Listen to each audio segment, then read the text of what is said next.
तुझे सब कुछ पता है ना माँ। ओह, आ गए तुम सब? चलो, यानी कि आज की क्लास शुरू कर सकते हैं क्योंकि हमारे सभी प्यारे बच्चे आ चुके हैं। कैसे बच्चे वाड़ी, हाउ आर यू गाइस? आज हम क्रेप साइकिल तक करेंगे, उसके बाद हम एनसीईआरटी रीडिंग करेंगे क्योंकि हमने एनसीईआरटी नहीं पढ़ी है और वो पढ़ना भी उतना ही जरूरी है जितना बाकी चीजें जरूरी है ना भाई? मस्त मस्त मैम, मस्त मस्त। ओ हो, चले फिर। ओके, तो आते बच्चों, शुरू करते हैं आज की क्लास। आज हम करेंगे रेस्पिरेशन इन प्लांट्स। कल की हमारी एक क्लास थी, आज हमारी एक और क्लास है जिसमें हम रेस्पिरेशन ऑफ प्लांट्स कवर करने वाले हैं। ठीक है, तो आइए, तो यहाँ पे आते हैं बच्चों। यहाँ पे हम फर्मेंटेशन कर रहे थे। फर्मेंटेशन क्या होता है? खमीर उठाना, ऐसे हिंदी में बोलते हैं फर्मेंटेशन को। जैसे कि आपने देखा कि गे लुसेक ने इसे डिस्कवर किया था। किसने किया था? गे लुसेक ने। ठीक है, फिर उसके बाद आते हैं, मैम वॉइस बहुत कम आ रही है, कल क्लास नहीं है क्या? कल क्लास हुई थी। यस, अभी वॉइस ठीक हो जाएगी बेटा, मैंने रिफ्रेश सब कुछ कर दिया है। एक सेकंड, आप तो डिलीट करके वापस लगा देती हूँ, रुको।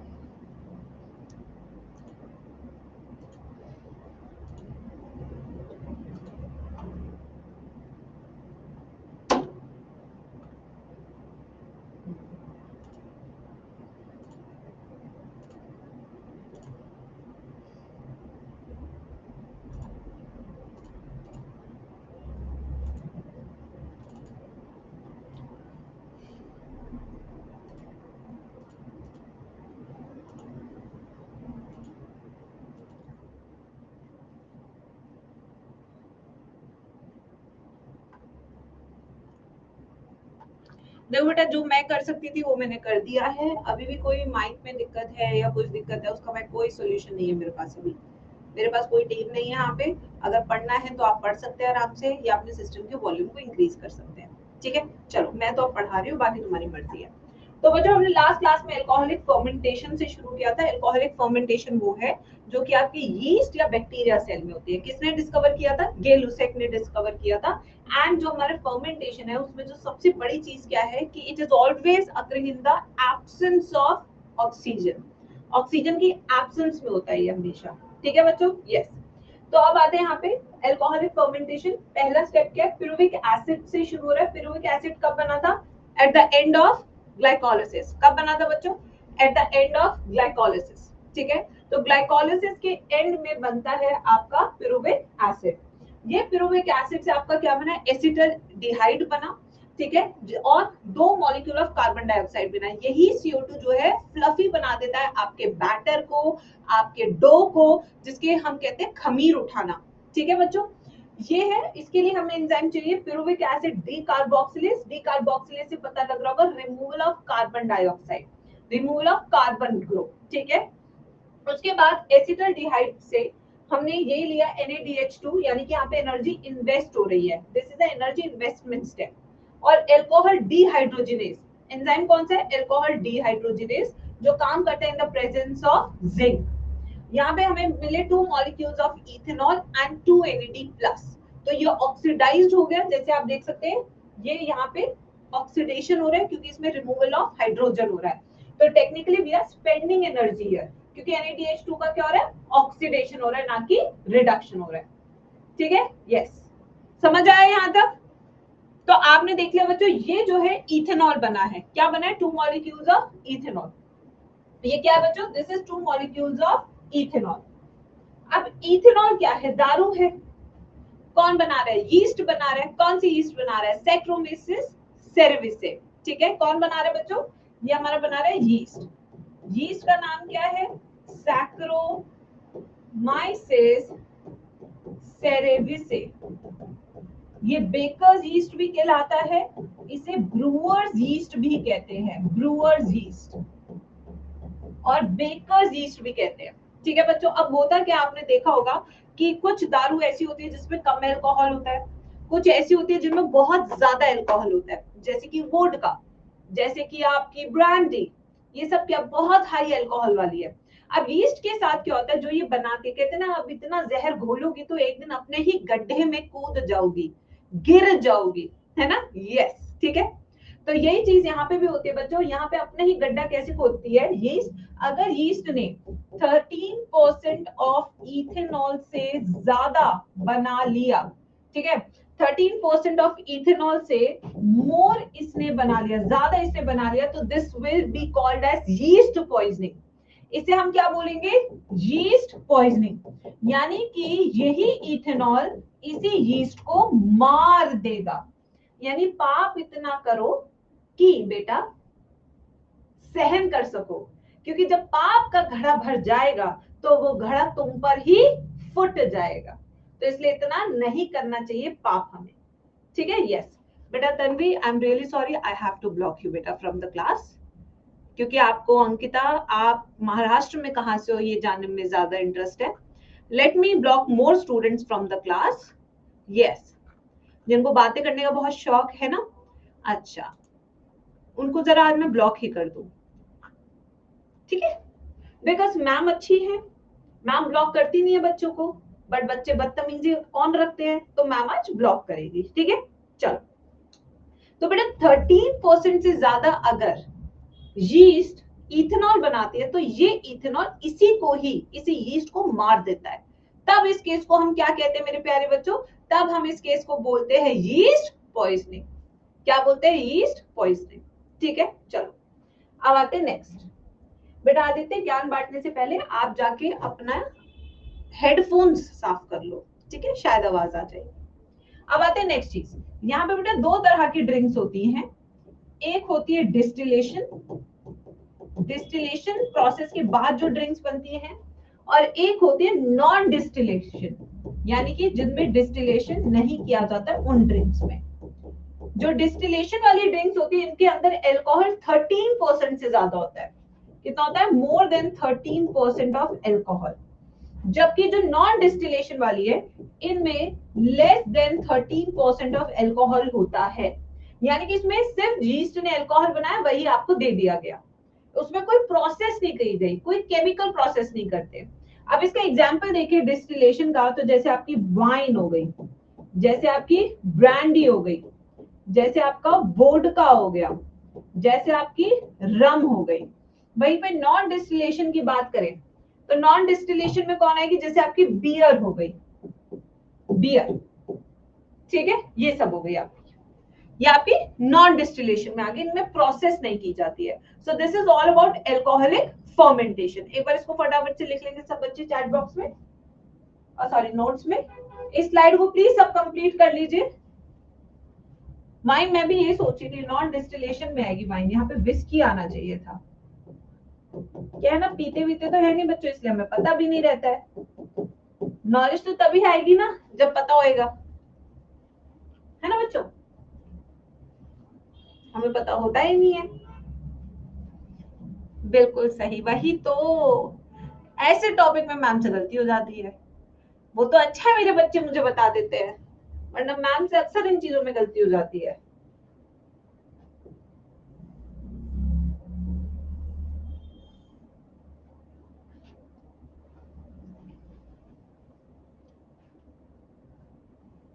मैंने तो आयुष ऐसा बोला ही नहीं है।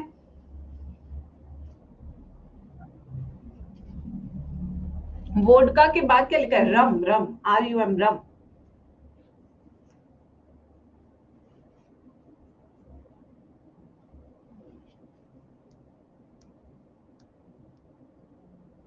लिख लिया सबने,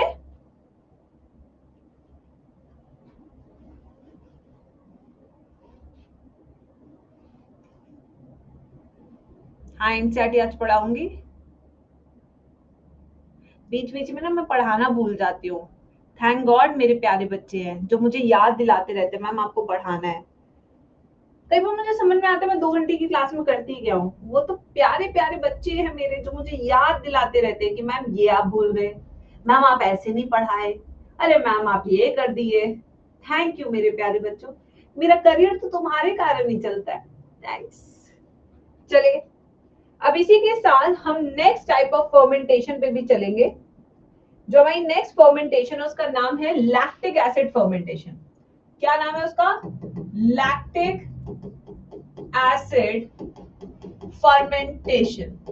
ये भी हमारी क्या है, एक तरह की फर्मेंटेशन ही है मेरे प्यारे बच्चों। इसमें शरीर के अंदर खमीर बनाएंगे, और जब शरीर के अंदर खमीर बनती है तो बहुत ही दर्द होता है। लैक्टिक एसिड फर्मेंटेशन, ठीक है। तो सबसे पहले आखिर ये दर्द कहाँ होता है, मैं तुम्हारे दिलों के दर्द के बारे में नहीं पूछ रही हूँ जो तुम्हें हर ब्रेकअप के बाद होता है। आई एम आस्किंग अबाउट थकावट, कि वो दर्द से तुम कब थक जाते हो। यस, तो सबसे पहले मसल सेल में होता है क्या, फैटीग। मसल सेल में है फैटीग। फैटीग का मतलब होता है टायर्डनेस, जो किसके कारण होती है, लैक्टिक एसिड एक्यूमुलेशन के कारण होता है। किसके कारण होता है, लैक्टिक एसिड एक्यूमुलेशन। ये लैक्टिक एसिड आपके शरीर को अकड़ा देता है मेरे प्यारे बच्चों। क्या कर देता है, अकड़ा देता है, अकड़न सी हो जाती है। फिर आप उसकी मसाज करते हैं, धीरे धीरे सर्कुलेशन बढ़ता है, तो लैक्टिक एसिड वहां से निकलना शुरू हो जाता है। इसके अलावा लैक्टिक एसिड कौन बनाता है, लैक्टोबैसिलस भी बनाता है। एक बैक्टीरिया है लैक्टोबैसिलस, ये भी हमारा क्या बनाता है, लैक्टिक एसिड बनाता है। क्या बनाता है, लैक्टिक एसिड। इसी एसिड के कारण क्या होता है बेटा, बहुत खटास हो जाती है आपकी दही में। आपने देखा होगा दही को अगर 2 या 3 दिन से ज्यादा छोड़ दिया जाए तो वो बहुत खट्टी हो जाती है।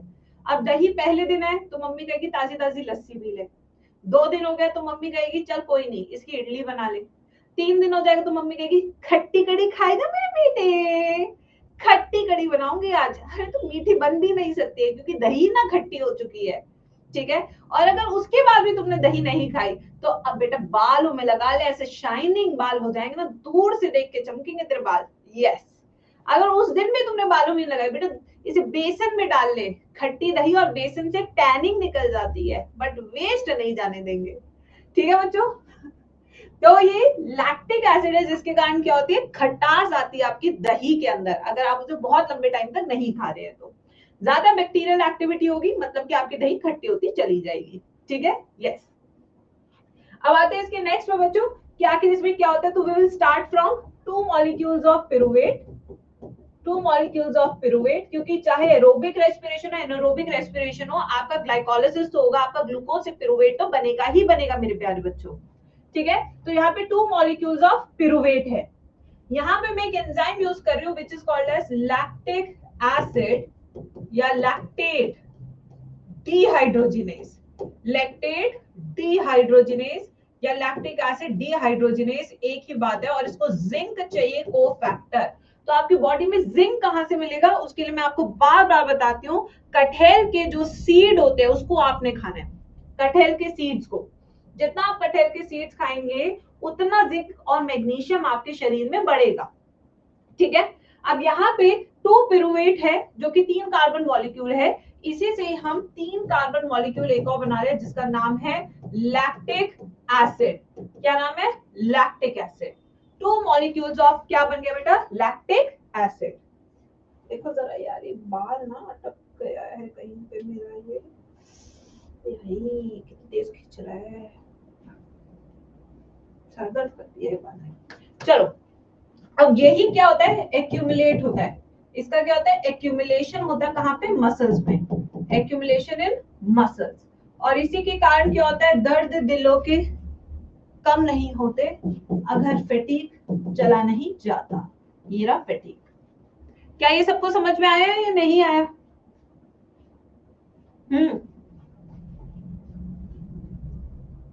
यस गाइस,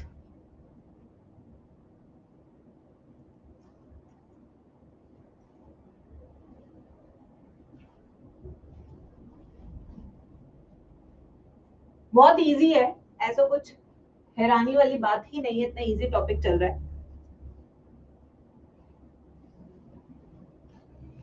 अब आते हैं सेलिएंट फीचर्स ऑफ फर्मेंटेशन, जहां से नीट में ऐसे क्वेश्चन आएंगे कि आप कहेंगे अरे मैम ये तो पढ़ाए नहीं थे आप, जहां से सवाल आए हैं।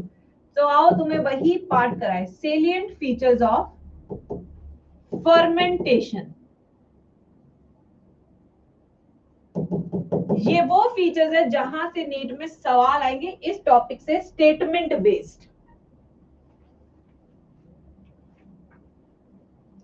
अगर बच्चों हम यहाँ पे बात करें NADH की, तो फर्मेंटेशन में NADH2 is dash into NAD+।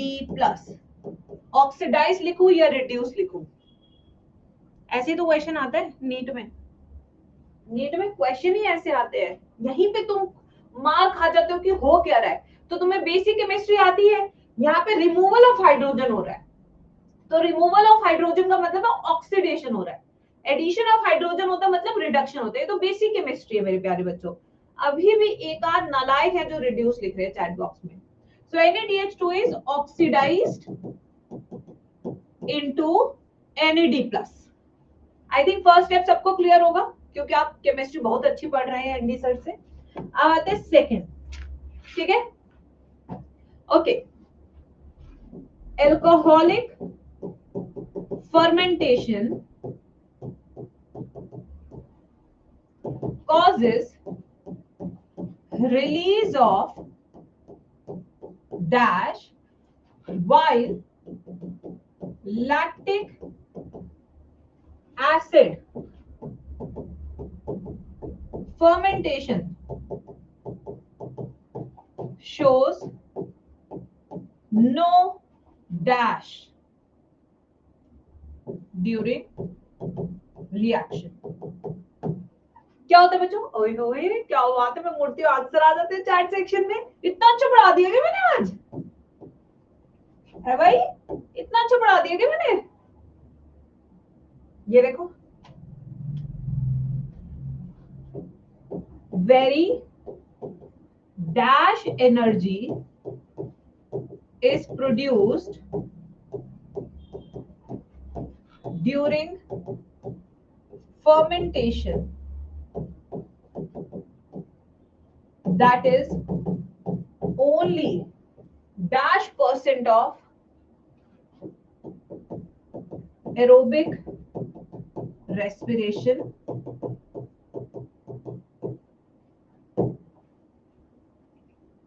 very less। क्या बात है, खुद से आंसर दे रहे हो आज। very less energy is produced during fermentation, that is only 7% as compared to aerobic respiration, which is equivalent to dash molecules of ATP। अगर उसमें 38 ATP बन रहे हैं तो उसका 7% 2 ATP।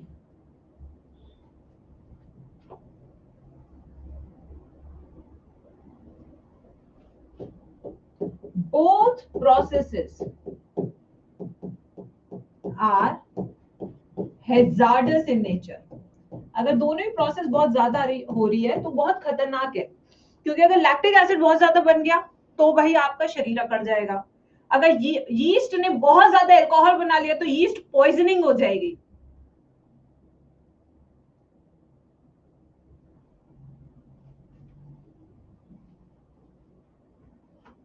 बेटा ये आपके स्टेटमेंट बेस्ड क्वेश्चन, मैंने आपको फिल इन द ब्लैंक्स की फॉर्म में ही कराया बेटा सब कुछ।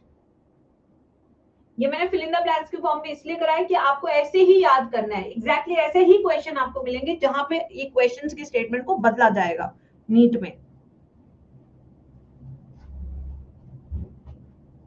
लिख लीजिए सब।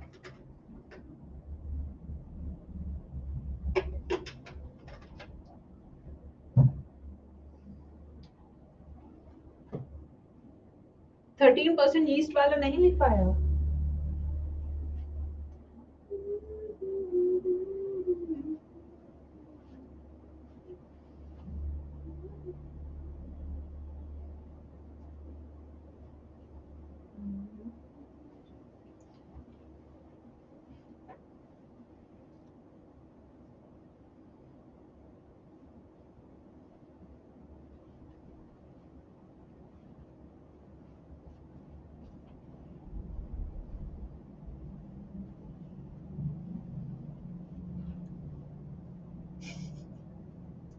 लिख लिया सबने?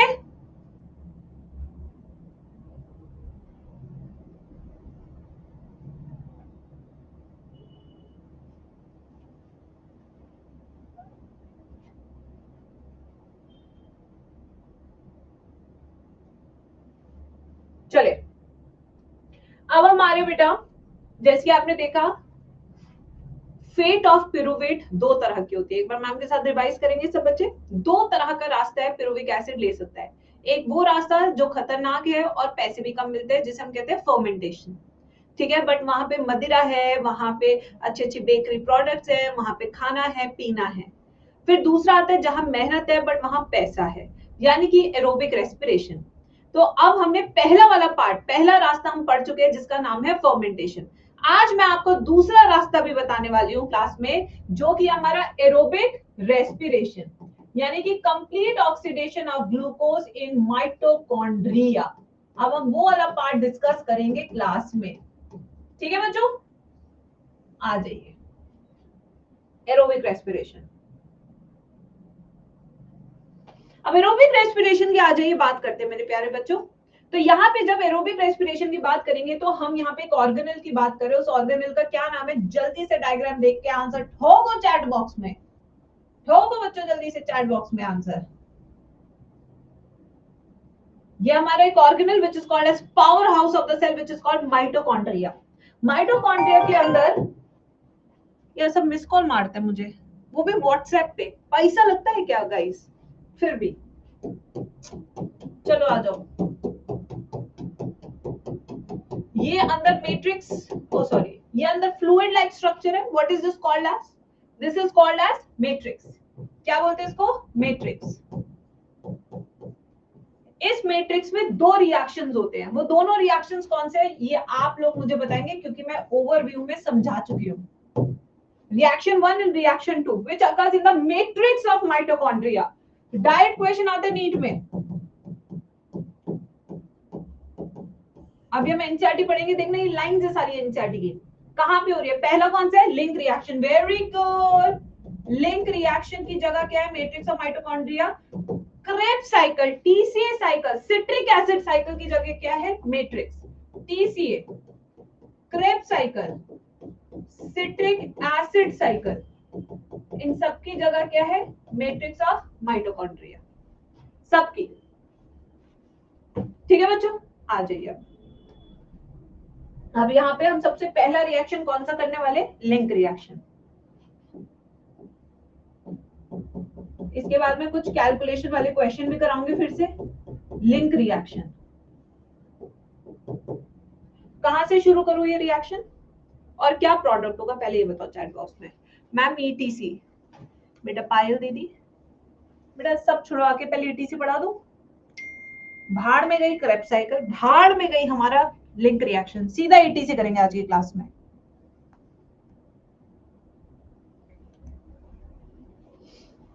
कहां से शुरू करेंगे, 2 मॉलिक्यूल्स ऑफ पिरुविक एसिड से, 2 मॉलिक्यूल्स ऑफ पिरुविक एसिड, ठीक है। अब दूसरी चीज,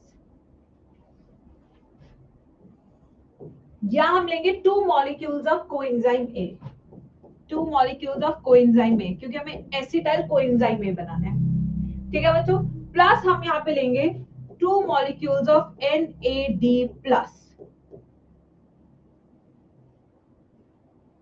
एंजाइम लेंगे हम पिरुविक एसिड डिहाइड्रोजिनेज। एंजाइम कौन सा लेंगे, पिरुविक एसिड डिहाइड्रोजिनेज। डिहाइड्रोजिनेज का मतलब क्या है, एक का ऑक्सीडेशन होगा, एक का रिडक्शन होने वाला है, एक का ऑक्सीडेशन एक का रिडक्शन होने वाला है, तभी एंजाइम लिया डिहाइड्रोजिनेज, जो ऑक्सीडो रिडक्टेज क्लास को बिलोंग करता है, ठीक है। एनर्जी का है क्लास में गाइस, एनर्जी। अब यहाँ पे पिरुविक एसिड है, इसे हम बनाएंगे 2 मॉलिक्यूल्स ऑफ एसिटाइल कोएंजाइम ए। इस एसिटाइल कोएंजाइम में कितने हैं कार्बन, 2 कार्बन, इसमें कितने कार्बन थे, 3 कार्बन, यानी कि एक CO2 बाहर हो गया। कितने मॉलिक्यूल्स ऑफ CO2 बाहर निकलेंगे, 2 मॉलिक्यूल्स ऑफ CO2, क्योंकि सब चीजें 2 है ना, और 2 NADH2 बनेंगे या 4 बनेंगे, यहाँ पे बनेंगे 2 NADH2। इसका हो रहा है रिडक्शन, इसका हो रहा है ऑक्सीडेशन। ये पिरुविक एसिड टूट रहा है, तभी इसे एसिटाइल कोएंजाइम में और कार्बन डाइऑक्साइड बन रहा है, टूट रहा है, ऑक्सीडेशन। रिडक्शन किसका हो रहा है, NADH2 का, तभी क्लास ऑफ एंजाइम कौन से लेगी, पिरुविक एसिड डिहाइड्रोजिनेज, क्योंकि ऑक्सीडेशन रिडक्शन दोनों हो रहे हैं की रिएक्शन में, ठीक है बच्चों। तो यानी कि जो पिरुविक एसिड है, ये पिरुविक एसिड और एसिटाइल कोएंजाइम में क्या हो रहा है, यहाँ पे इसका हो रहा है ऑक्सीडेशन।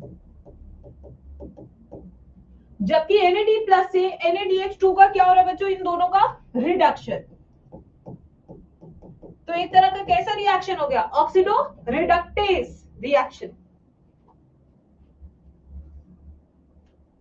क्या हमको ये समझ में आया नहीं आया, जल्दी बताएंगे सब चैट बॉक्स में। अब मैं इसमें बेस एक क्वेश्चन फिर से एक शीट बनवाऊंगी, उसमें आपके सारे तरह के क्वेश्चन कवर करा दूंगी। बहुत सिंपल, बहुत ही सिंपल। कहाँ हो रहा है, मैट्रिक्स और माइटोकॉन्ड्रिया में हो रहा है।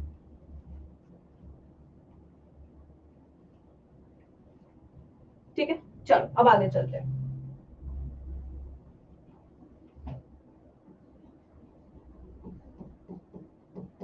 One glucose gives you dash pyruvic acid. Dash pyruvic acid gives you dash acetyl coenzyme A plus dash CO2 plus dash NADH2.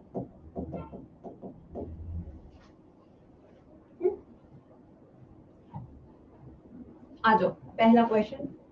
दूसरा, one sucrose gives you dash pyruvic acid which will give you in link reaction dash acetyl coenzyme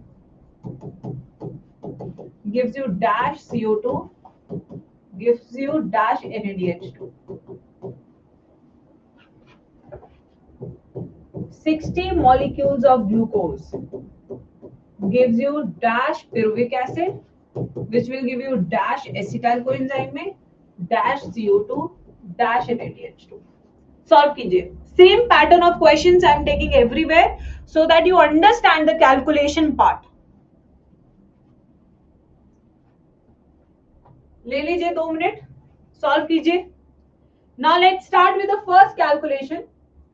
एक glucose कितने पिरुविक acid देता है, everybody with मी, सब ma'am के साथ answer देंगे पहले वाले का।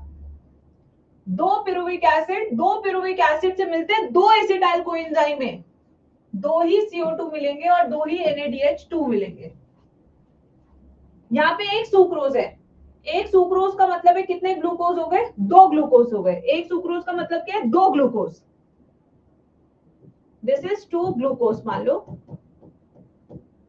डाइसैकेराइड शुगर है, ठीक है। तो यानी कि पिरुविक एसिड हो गए 4, अगर 4 ही है तो 4 ही एसिटाइल कोएंजाइम में, 4 ही CO2, 4 ही NADH2। देख रहे कितनी सिंपल कैलकुलेशंस चल रही है, पता नहीं पहले क्या आंसर दे रहे थे। ये 60 ग्लूकोज है तो 60 इंटू 2 120 पिरुविक एसिड, 120 ही एसिटाइल कोएंजाइम में मिलेगा, 120 ही मॉलिक्यूल्स ऑफ CO2 बाहर निकलेंगे, 120 ही मॉलिक्यूल्स ऑफ NADH2 इस स्टेप से मुझे मिलेंगे। क्या समझ में आई या नहीं आई calculation, everybody in the chat section. Very simple, आराम आराम से कैलकुलेशन करोगे तो कोई भी चीज कभी टफ लगेगी ही नहीं। बिल्कुल स्टेप बाय स्टेप कैलकुलेशन करो। एक पहली बार कर रहे हैं ना हम, तो स्टेप बाय स्टेप करो बच्चे, एकदम से जंप मत करो, ठीक है। अब आते हैं नेक्स्ट। अब यहाँ पे हमने किया लिंक रिएक्शन, अब हम करेंगे second Krebs cycle. Krebs cycle, which is also called as tricarboxylic acid, यानी कि TCA cycle. This is also called as citric acid cycle. तीनों ही नाम हैं इसके। कहां पे हो रही है, what is the location? Location है बच्चों इसकी matrix of mitochondria. Uniqueness, unique feature, जो नीट का सबसे प्यारा सवाल है। इसके सारे एंजाइम्स मैट्रिक्स में होते हैं बट एक बागी एंजाइम होता है, एक बागी एंजाइम होता है जो मैट्रिक्स में ना रह के इनर मेम्ब्रेन ऑफ माइटोकॉन्ड्रिया पे प्रेजेंट होता है, बागी। सक्सिनिक एसिड डिहाइड्रोजिनेज या सक्सिनेट डिहाइड्रोजिनेज, ठीक है। सारे एंजाइम्स कहां पे होते हैं मैम, एक पे कितना एसिटाइल कोएंजाइम में देता है मैम, एक पे एक, ठीक है। तो यानी कि यूनिक फीचर क्या है? All enzymes of Krebs cycle are present in dash, whereas dash enzyme present near inner membrane of mitochondria. NEET का पिछले से पिछले साल का सवाल, 2024 का सवाल. All enzymes are present in matrix, whereas enzyme succinate dehydrogenase कहाँ प्रेजेंट होता है? इनर माइटोकॉन्ड्रियल मेम्ब्रेन पे. Inner mitochondrial membrane.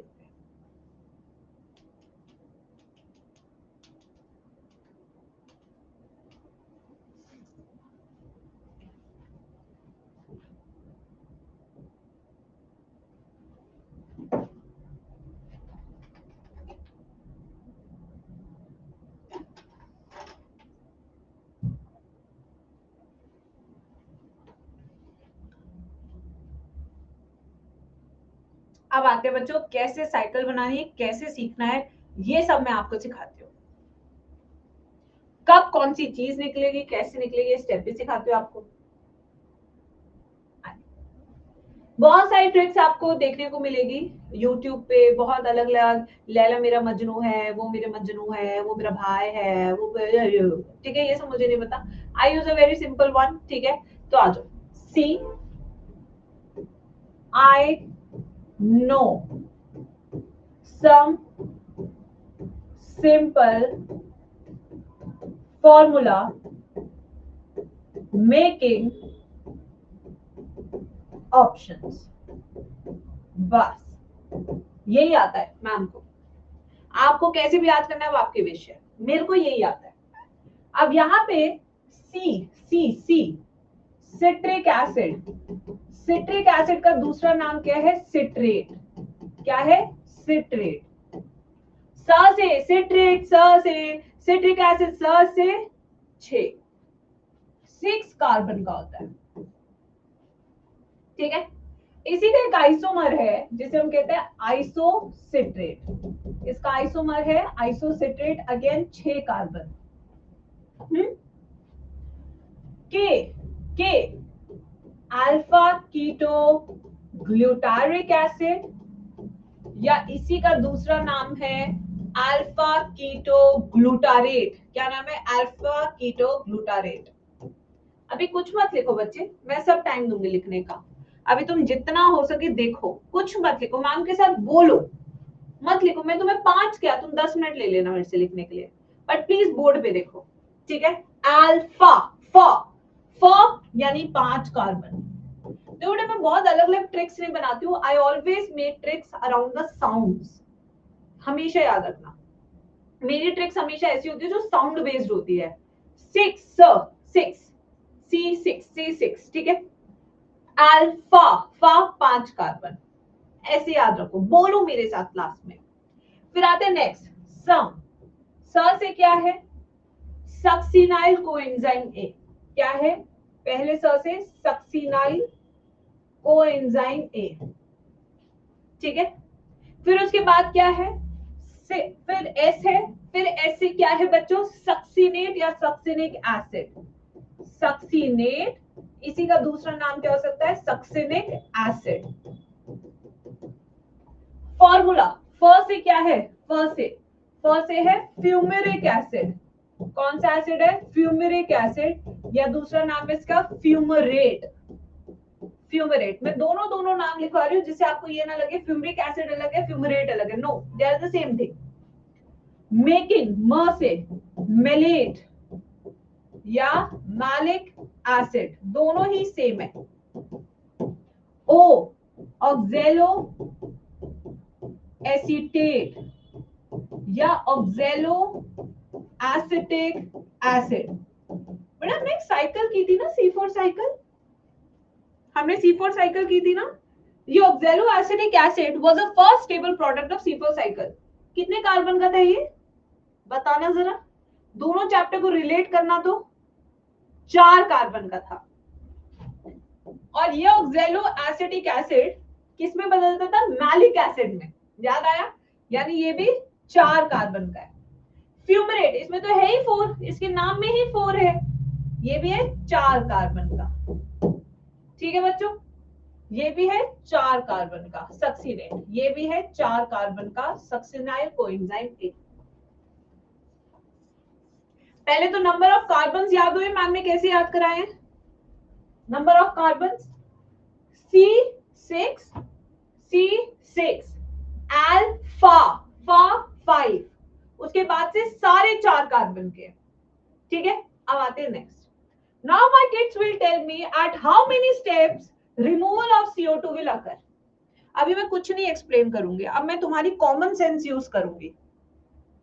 ऐसे कितने स्टेप्स हैं इस साइकिल के जिन पर कार्बन डाइऑक्साइड निकलती है? 2 स्टेप है। कौन से वो 2 स्टेप है? When you are converting citric acid isocitrate into alpha keto glutarate, यानी कि इस रिएक्शन पे आपका एक CO2 बाहर निकलेगा। Right kids?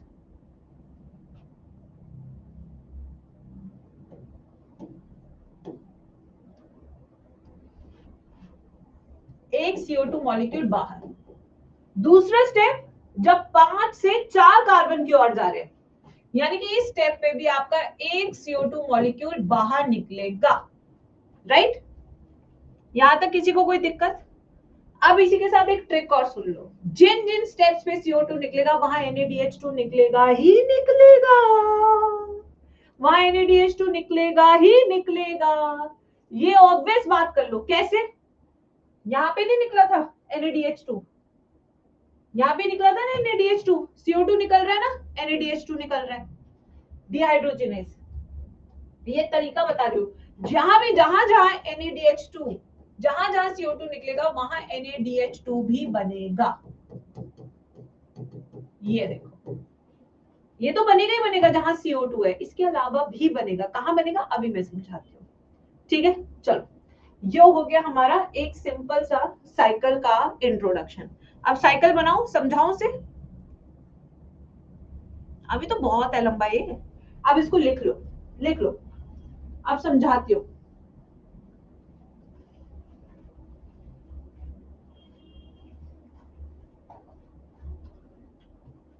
इसको हो सके तो एक बार खुद से लिखने की कोशिश करो। ट्रिक लिखो पहले, see I know some simple formula making option, फिर उसके आगे आंसर्स लिखो,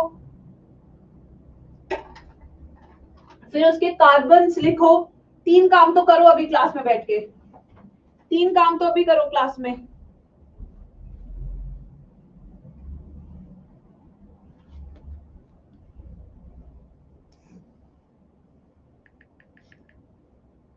मैम आप टाइम देते हो, कुछ लोग क्लास के डन बोल देते हैं। मुझे पता नहीं क्यों लगता है कि कई बार मैं नर्सरी को पढ़ा रही हूँ। मच्छर की ऐसी की तैसे तो खून पी जाएगा मेरा। ध्वनि भी ऐसी करती है ना, मम्मी आरवी भैया मेरा ये सामान ले रहे हैं, आरवी भैया मेरी शर्ट खींच ली, मम्मी आरवी भैया मेरी छोटी उंगली पे चढ़ गए। यही रहता उसका।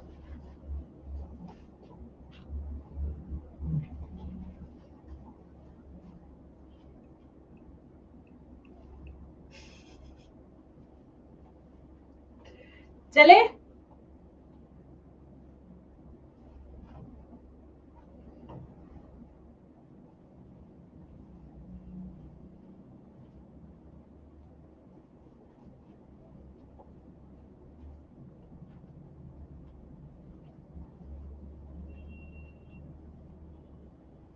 ट्वेल्व 33 हो गया, 34 we will start.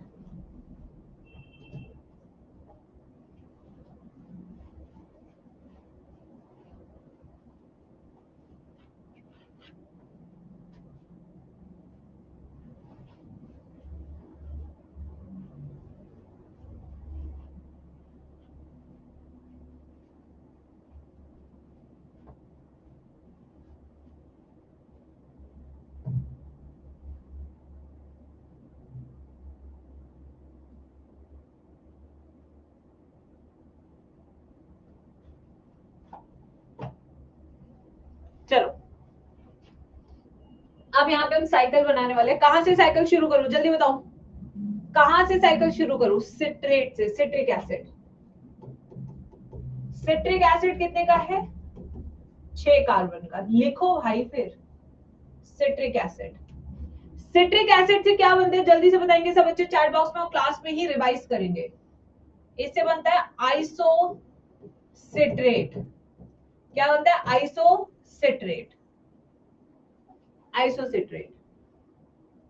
Isocitrate 6 carbon का है, तो लिखिए 6 कार्बन। अब इस 6 कार्बन के आइसोसिट्रेट से हमारा बनता है अल्फा कीटो ग्लूटारेट, जो कि कितने कार्बन का है? अल्फा 5 कार्बन का। अल्फा कीटो ग्लूटारेट से हमारा क्या बनता है?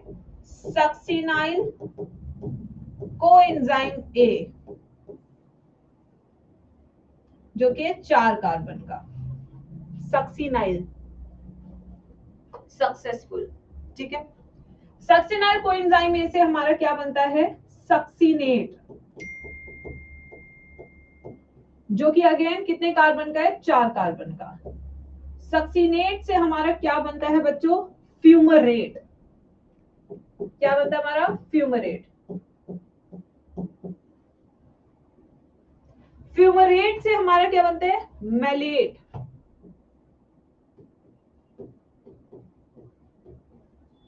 चार कार्बन, 4 कार्बन। इससे बनता है हमारा ऑक्जेलो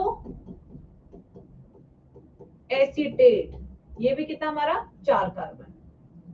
और उससे बनता है सिट्रिक एसिड। अब आप कहेंगे मैम 4 कार्बन से 6 कार्बन कैसे बन गया? पहले तो ये समझाओ, बाकी सब तो बाकी बात बाद में है मैम। पहले ये बताओ ये 4 से 6 कैसे हो गया? ये कौन सा रिएक्शन आ गया? तो कितने कार्बन का मॉलिक्यूल चाहिए 4 से 6 करने के लिए? 2 कार्बन का मॉलिक्यूल। अब ये 2 कार्बन का मॉलिक्यूल एसिटाइल कोएंजाइम में है या पिरुविक एसिड है? कौन है? 2 कार्बन का मॉलिक्यूल कौन सा है? क्या वो पिरुविक एसिड है या एसिटाइल कोएंजाइम में है? क्या ऐड करूंगी? पिरुवेट ऐड करूंगी या एसिटाइल कोएंजाइम ए ऐड करूंगी? क्या ऐड करूंगी खुद से बताओ। ये 2 कार्बन का है, ये 3 कार्बन का होता है। इस वाले रिएक्शन में ये 4 कार्बन, ये 6 कार्बन बना रहे हैं। I am deficit for 2 carbon. तो यानी कि कौन सी चीज आएगी यहाँ पे? यहाँ पे आपका ऐड होगा एसिटाइल कोएंजाइम ए। ये रहा वो लिंक रिएक्शन का, acetyl coenzyme A which will enter into Krebs cycle. और यहाँ एंजाइम लगेगा सिट्रेट सिंथेस। सिट्रेट सिंथेस जो सिट्रिक एसिड बनाता है। क्या यहाँ पे फर्स्ट स्टेप क्लियर हुआ या नहीं हुआ? जल्दी बताएंगे सब बच्चे चैट बॉक्स में। सिंपल सा मैथ्स है गाइस। ये 4 कार्बन का है, ये 6 कार्बन का है, ये एक साइकिल है, क्रेब्स साइकिल, ये एक चक्र है। यानी कि आई एम डेफिसिट में 2 कार्बन। और ये 2 कार्बन मॉलिक्यूल कौन लाएगा? एसिटाइल कोएंजाइम में। ये 2 कार्बन का है, ये 4, 2 + 4 6 कार्बन का बनकर एंजाइम लगा सिट्रेट सिंथेस। ठीक है, पहले बताओ यहां तो समझ आया नहीं आया? यहां तक कुछ भी ऐसी चीज जो आपको नहीं समझ में आई? मुझे तो लगता है बहुत ही सिंपल था अभी तक। ठीक है, अब आते हैं CO2 निकालते हैं। चलो अपनी कॉपी में खुद से CO2 निकालो। अब कहां कहां CO2 निकलेगा? एक तो इस स्टेप पे CO2 निकलेगा, और जिस स्टेप पे CO2 निकलता है उसी स्टेप पे NaDH2 भी निकलता है। ये भी मैं आपको बता चुकी हूं। ठीक है, अब देखो किस स्टेप पे CO2 निकलेगा। 5 से 4 हो रहा है, यानी कि इस स्टेप पे बाहर निकल रहा है CO2, इस स्टेप पे बाहर निकल रहा है NaDH2, और इस स्टेप पे इन्वेस्टमेंट आपने किस चीज की है? जो यहाँ पे एसिटाइल कोएंजाइम है, देखो यहाँ का कोएंजाइम एक खाली हो गया। क्यों खाली हो गया? क्योंकि इसने तो सिट्रिक एसिड बना लिया। ये कोएंजाइम में कह रहे मैं कहां जाऊं? तो सक्सिनेट कहते हैं ना तो कहीं ना जा, तो मेरे पास आ। तो ये यहाँ पे यूज होगा। Coenzyme A will be used here to form succinyl coenzyme A. तो जो यहाँ पे अकेला छोड़ दिया था इसने, वो यहां यूज होगा। समझ आ गया या नहीं लगा सबको? ठीक है, अब आते हैं नेक्स्ट स्टेप पे। सक्सिनाइल कोएंजाइम में से बना रहे हम सक्सिनेट, अलग से मॉलिक्यूल से कुछ अलग सी चीज बना रहे हैं, ये अलग सा मॉलिक्यूल है। अलग सा मॉलिक्यूल क्यों याद करा रही हूँ, क्योंकि यहाँ पे अलग सी एनर्जी निकलेगी। वो अलग सी एनर्जी का नाम क्या है, जीटीपी। ये है सबस्ट्रेट लेवल फॉस्फोराइलेशन। ये क्या है, सीधा पैसा मिला है, डॉलर की फॉर्म में पैसा मिला है guys. This is substrate level phosphorylation. Direct पैसा मिलता हुआ, वो भी डॉलर की फॉर्म में, डॉलर। ठीक है, ठीक है बच्चों। अब सक्सीनेट से फ्यूमरेट, फ फ यानी कि यहाँ पे क्या निकलेगा, FADH2। ये निकल के आपका FADH2। अगेन FD बनी है, बट छोटी FD बनी है। NADH2 बड़ी FD होती है, FADH2 छोटी FD होती है। अभी सबकी फुल फॉर्म लिखवाऊंगी, don't worry guys, please give me another 5 minutes. GTP से लेके मैं एक एक की फुल फॉर्म लिखवाऊंगी अभी, बट गिव मी 2 मिनट्स। ठीक है, अब फ्यूमरेट से चलते हैं मेलेट, फ से एम की तरफ। अब एफएम यूज होता है या नहीं होता है गाइस? अब कौन एफएम सुनता है? मैं तो नहीं एफएम सुनती, तुम सुनते हो FM? Do you guys listen FM? No. अब हम एफएम नहीं सुनते, एफ से लेके एम तक हम नहीं सुनते, तो यहाँ पे कुछ नहीं निकलेगा। एम से ओ, एम ओ, ठीक है। इस स्टेप में आपका निकलेगा NaDH2। ऐसे याद कर रखिए मैंने इस ट्रिक को। एफएम अब कोई नहीं सुनता, तो इस स्टेप पे कुछ निकलेगा भी नहीं। ठीक है, देखो क्या टफ थी साइकिल? मेरे को तो बिल्कुल टफ नहीं लगी। This is your Krebs cycle.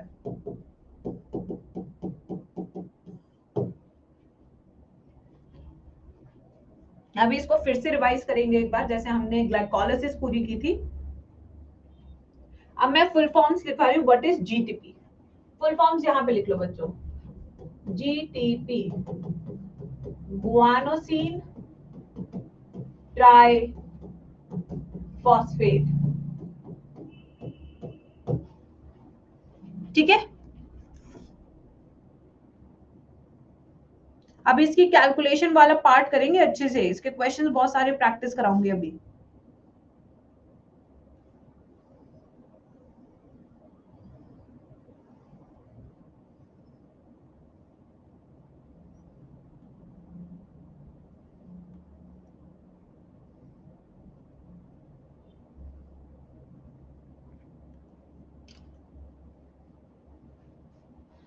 ठीक है, एंजाइम होता है ना, FADH2।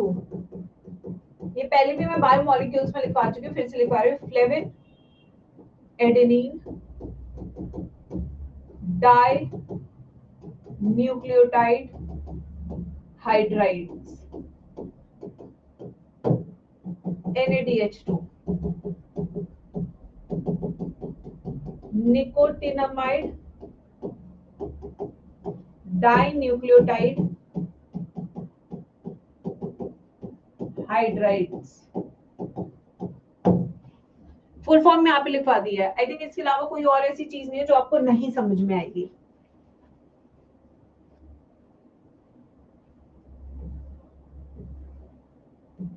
ये लिखिए आराम से, समझ के लिखिए। अभी एक बार इसको फिर से रिवाइज करते हैं गाइस।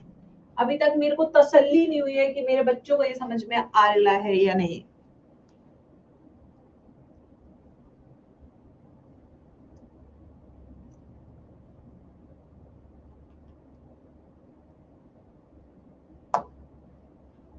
मैम सक्सिनिक डिहाइड्रोजनेस कहाँ लगेगा? यहाँ पे सक्सिनेट से फ्यूमरेट।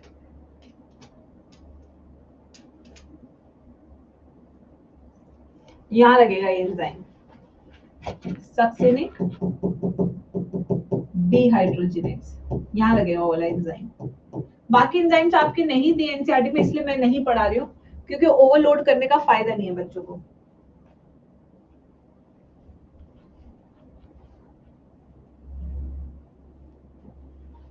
गाइस लिख लिया सबने? अभी टाइम हुआ 12:43। 12:44 we will start for revision.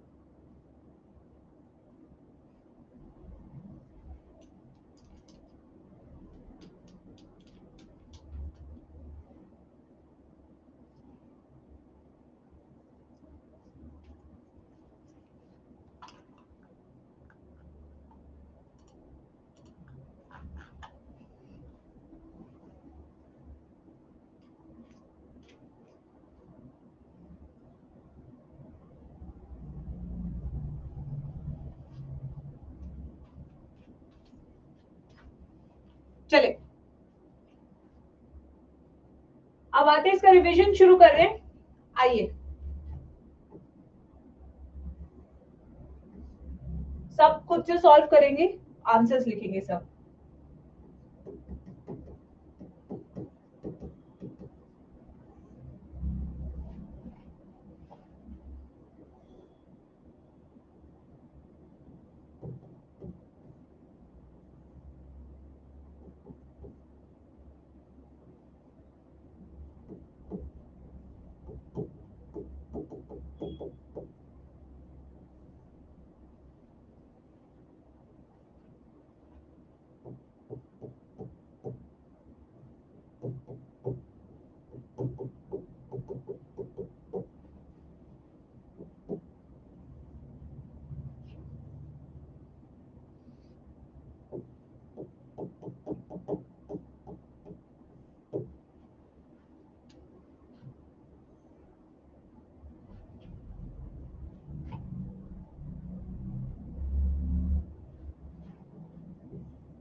Okay, please make this cycle, everybody.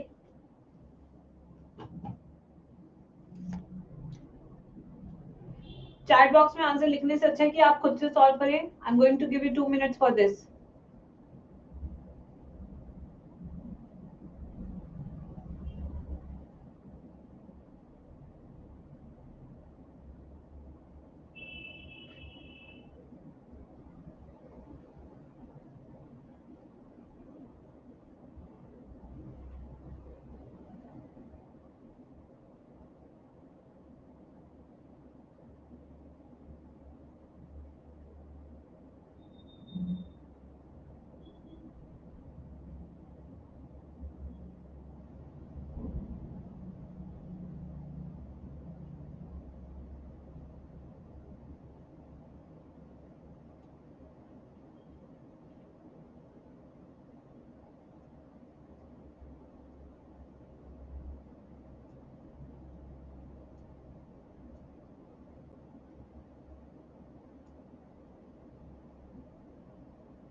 चलिए टाइम्स अप।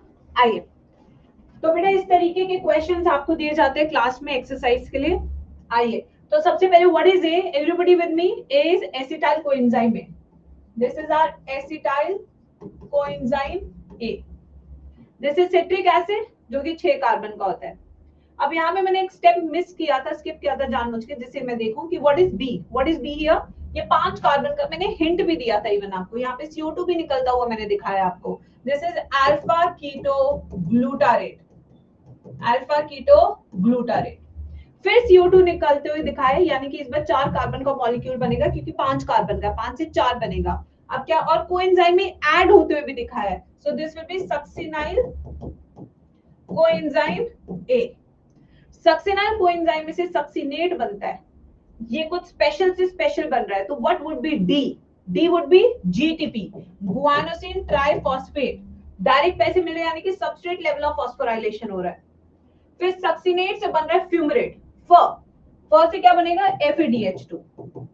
फिर कंफ्यूज करने के लिए मैंने फ्यूमरेट से मेलेट दिया था, तो टेक्निकली जी कुछ भी नहीं होगा, नन नन, क्योंकि FM में कुछ नहीं बनता है, तो आप इसमें लिखेंगे नन। ये मैंने कंफ्यूज करने के लिए दिया था आपको।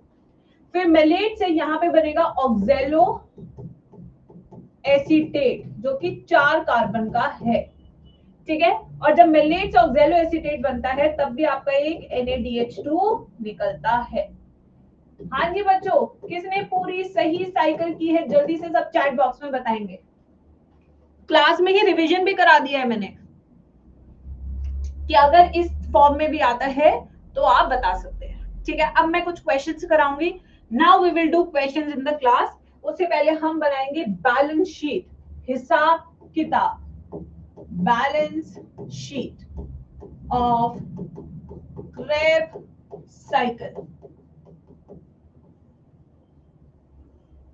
ओके बच्चों, चलिए। ओके, यहाँ पे लेंगे हम नंबर ऑफ मॉलिक्यूल्स। कौन से ले रहे हैं दैट डिपेंड्स कि मैं कौन सा क्वेश्चन दूंगी। कितना NaDH2 है, कितना FADH2 है, कितना GTP है, और कितना नेट ATP है आफ्टर एनकैशमेंट इन इलेक्ट्रॉन ट्रांसपोर्ट चेन। ठीक है बच्चों, आइए। तो सबसे पहले हम एक एसिटाइल कोएंजाइम में से बात कर रहे हैं। आंसर बताइए जल्दी से चैट बॉक्स में। Calculate yourself, you first calculate then I will tell. सिर्फ मेरे से मत मेहनत कराया करो क्लास में। यही तो बच्चों को समझ नहीं आता, इसलिए तो बाबा करा रही हूँ। 3 NaDH2 बनते हैं टोटल, एक FADH2 बनता है, एक GTP बनता है। नेट ATP आफ्टर एनकैशमेंट इन इलेक्ट्रॉन ट्रांसपोर्ट चेन। तो मैंने बताया था 1 NaDH2 gives you 3 ATP in electron transport chain and 1 FADH2 gives you 2 ATP in electron transport chain। तो यानी कि 3 NaDH2 है, 3 into 3 9 ATP यहां से मिले, 1 into 2 2 ATP यहां से मिले। तो 9 + 2 + 1 9 + 2 + 1 12 ATP आपको मिलते हैं एक क्रेब साइकिल में।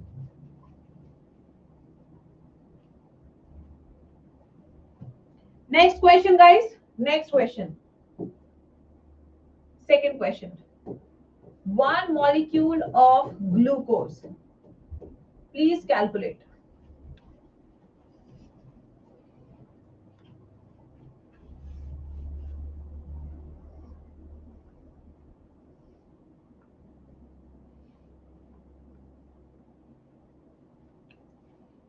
छह दो नेट एटीपी क्या है? एक ग्लूकोज से बनते हैं 2 पिरुविक एसिड और 2 पिरुविक एसिड से बनते हैं 2 एसिटाइल कोएंजाइम ए।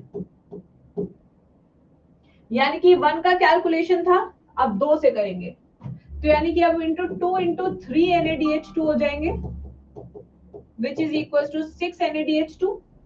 यहाँ पे 1 इंटू 2 2 FADH2 हो गए टोटल, 1 इंटू 2 यानी कि 2 GTP हो गई टोटल। नेट ATP निकालना यानी कि इलेक्ट्रॉन ट्रांसपोर्ट चेन। अब 6 इंटू 3 यानी 18 ATP मिलेंगे NaDH2 से। 2 इंटू 2 यानी कि 4 ATP मिलेंगे FADH2 से। डबल हो जाएगा ना सब कुछ इससे। तो टोटल हो गए आपके 18 + 4 + 2 24 ATP मिलते हैं एक पूरे ग्लूकोज मॉलिक्यूल से। पूरे ग्लूकोज मॉलिक्यूल से जब पूरा उसका रेस्पिरेशन होता है माइटोकॉन्ड्रिया में, तो 1 molecule of glucose will give you 24 ATP in Krebs cycle, क्योंकि एक ग्लूकोज के लिए 2 क्रेब साइकिल चलेगी।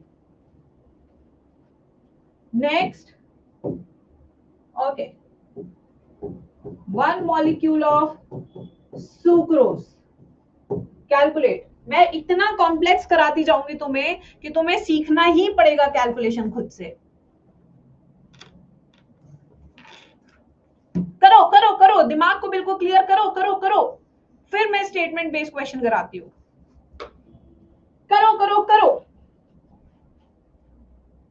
सुक्रोज यानी कि यहाँ पे हो गए 2 ग्लूकोज मॉलिक्यूल, 2 ग्लूकोज से बनेंगे 4 पिरुविक एसिड, यानी कि बनेंगे 4 एसिटाइल कोएंजाइम ए। पहले तो ये हिसाब लिखो, यहीं से गड़बड़ हुई तो आगे गड़बड़ चलेगा question.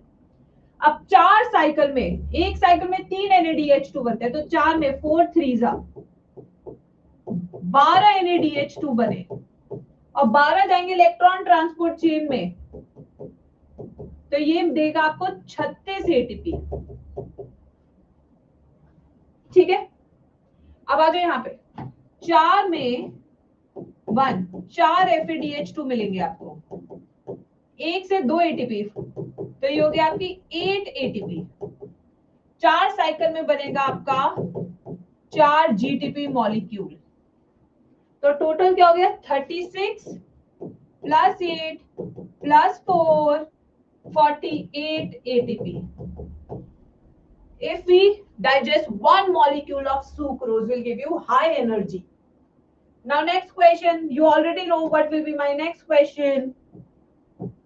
60 molecules of glucose. Everybody solve this independently.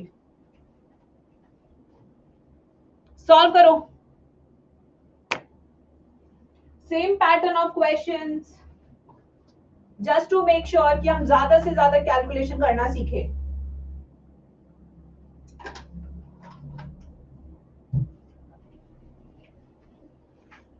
फिर से बेसिक्स पे चलते हैं।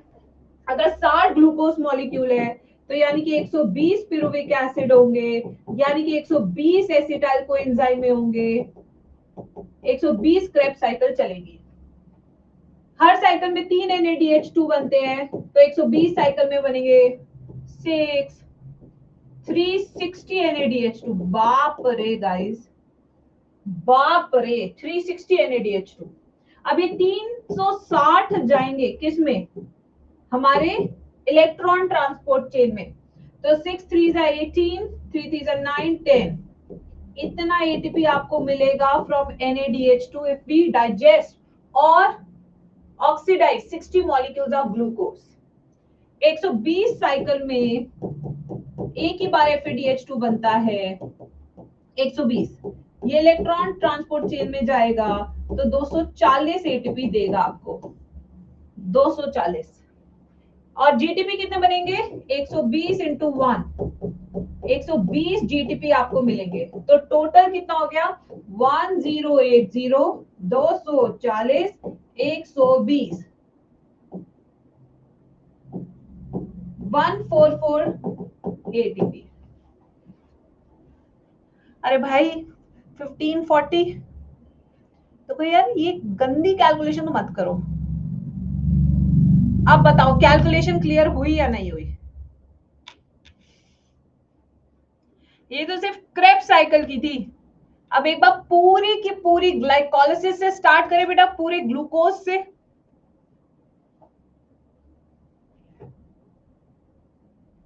थोड़ी बहुत क्लियर हुई। ओए होए दीदी सोची थी बायो में मैथ्स नहीं होती, दीदी को जैसे ही पता लगा बायो में मैथ्स होती, दीदी भी लाइक ओह ओह मैम एक तो सब्जेक्ट था इसको तो छोड़ दिया होता। चलिए लिखिए इसको पूरा। अब हम एक और बैलेंस शीट बनाएंगे पूरे साइकिल की, balance sheet of 1 glucose molecule. अभी तो बहुत बड़ी बैलेंस शीट बनवाऊंगी तुमसे, अकाउंटेंट बनवा दूंगी तुम्हें तुम्हारी बॉडी का।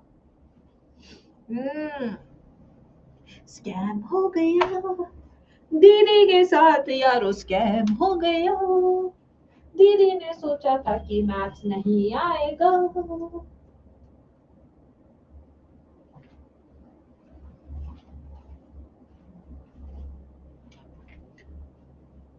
मैं तो प्रो ही बनाने लाई हूँ बस, ऐसे तो नहीं मेरे बच्चे सारे इतने जबरदस्त नंबर लेकर आते हैं।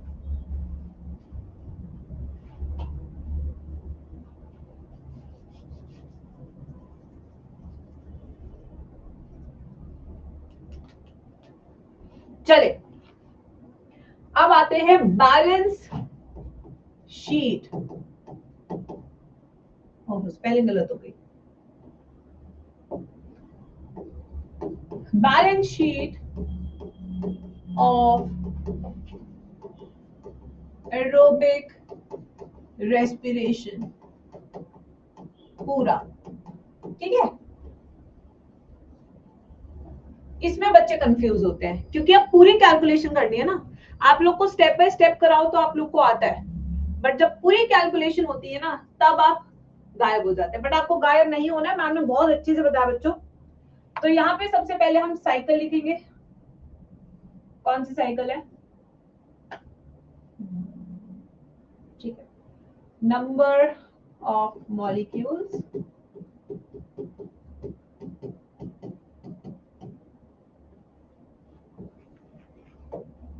यहाँ लिखेंगे साइकिल और reaction.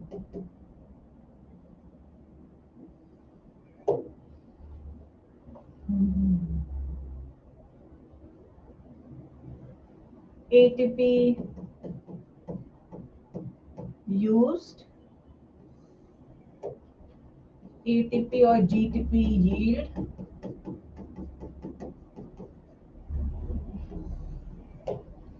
NADH2 yield, FADH2 yield, net ATP after encashment। बनाओ।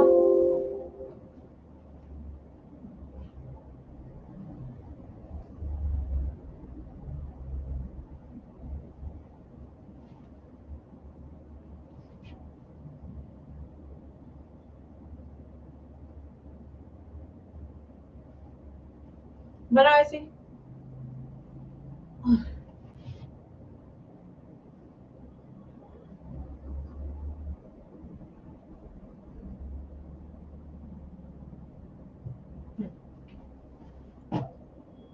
चलो बच्चों,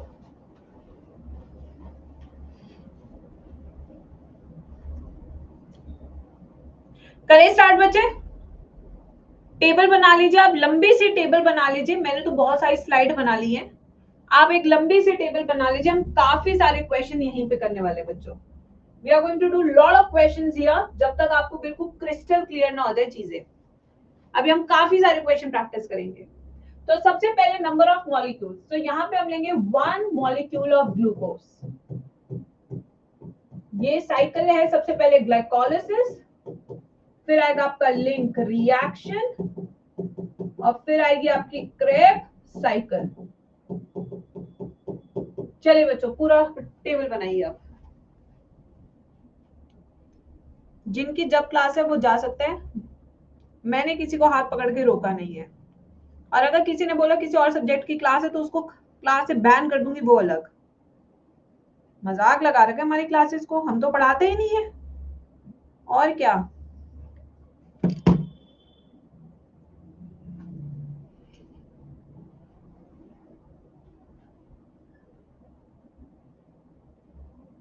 लिखिए फटाफट से।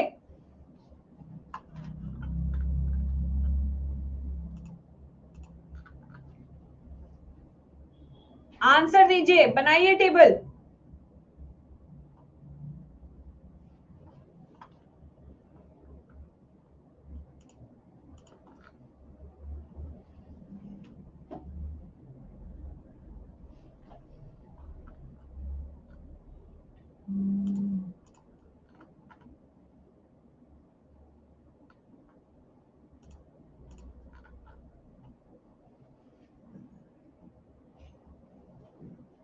आइए, तो सबसे पहले बेटा, जब एक मॉलिक्यूल ऑफ ग्लूकोज ग्लाइकोलिसिस में एंटर करता है तो कितना एटीपी यूज होता है, कितने रेट लिमिटिंग स्टेप थे, कितना एटीपी हमें खर्च करना पड़ रहा था। पहला जिम जाने के लिए रोहन के, और दूसरा स्टेप क्या था, प्रोटीन पाउडर खरीदने के लिए। तो यानी कि 2 एटीपी यूज होता है। टोटल एटीपी कितने निकल रहे थे, 4 एटीपी निकल रहे थे। कितने NADH2 निकलते हैं, 2 NADH2 निकलते हैं एक से। और कितने FADH2 निकलते हैं, 0। यहाँ FADH2 नहीं निकलता है। ठीक है, जब ये 2 NADH2 इलेक्ट्रॉन ट्रांसपोर्ट में जाते हैं तो 6 3 जा, और सॉरी 6 2 जा, और 3 2 जा 6 एटीपी आपको देता है NADH2। तो नेट एटीपी ग्लाइकोलिसिस से कितना आया बच्चों, 6 प्लस 4 माइनस 2, 8 एटीपी आपको मिला कहां से, ग्लाइकोलिसिस से। अब आते लिंक रिएक्शन। यानी कि यहाँ पे हमने क्या बनाया, ग्लूकोज से यहाँ पे हमने बनाया 2 मॉलिक्यूल्स ऑफ पिरुविक एसिड। अब 2 मॉलिक्यूल्स ऑफ पिरुविक एसिड से हम बना रहे 2 molecules of acetyl coenzyme in the matrix of mitochondria. तो इसमें कितना एटीपी यूज होता है, नहीं होता है। कितना एटीपी बनता है, नहीं बनता है। कितना NADH2 बनता है, 2। यानी कि यहाँ पे भी कितने मिलेंगे, 2 into 3, 6 एटीपी इस वाले रिएक्शन से। FADH2 नो, तो यानी कि टोटल एटीपी यहाँ कितना बना, 6 एटीपी थ्रू लिंक रिएक्शन। देखो सेम कैलकुलेशन होनी चाहिए आपकी और मेरी। क्रेब्स साइकिल में एक ग्लूकोज है तो यानी कि 2 क्रेब्स साइकिल चलेगी। एक क्रेब्स साइकिल में एटीपी यूज नहीं होता है। एटीपी कितना मिलता है, तो यहाँ पे 2 acetyl coenzyme will enter into Krebs cycle, यानी हर चीज 2 हो जाएगी, दुगनी हो जाएगी। कितना एटीपी निकलता है, जीटीपी। एक साइकिल में एक जीटीपी निकलता है, तो 2 into 1, 2 जीटीपी निकला यहाँ पे। एक साइकिल में NADH2 कितने निकलते हैं, 3, तो 2 साइकिल में कितने निकलेंगे, 6 NADH2। और ये NADH2 जब इलेक्ट्रॉन ट्रांसपोर्ट चेन में जाएंगे 6 into 3, 18 एटीपी मिलेंगे। अब यहाँ पे एक क्रेब्स साइकिल में एक FADH2 बनता है, तो 2 साइकिल में कितने बनेगा, 2 FADH2। और ये 2 FADH2 कहाँ जाएंगे, इलेक्ट्रॉन ट्रांसपोर्ट चेन में, 4 एटीपी मिलेगा। तो टोटल एटीपी कितना हो गया यहाँ पे, 2 + 18 + 4, ये हो गया आपका 24 एटीपी। तो नेट एटीपी कितना हो गया guys, 8 + 6 + 24, 38 ATPs are produced from 1 molecule of glucose। आ गया कैलकुलेशन।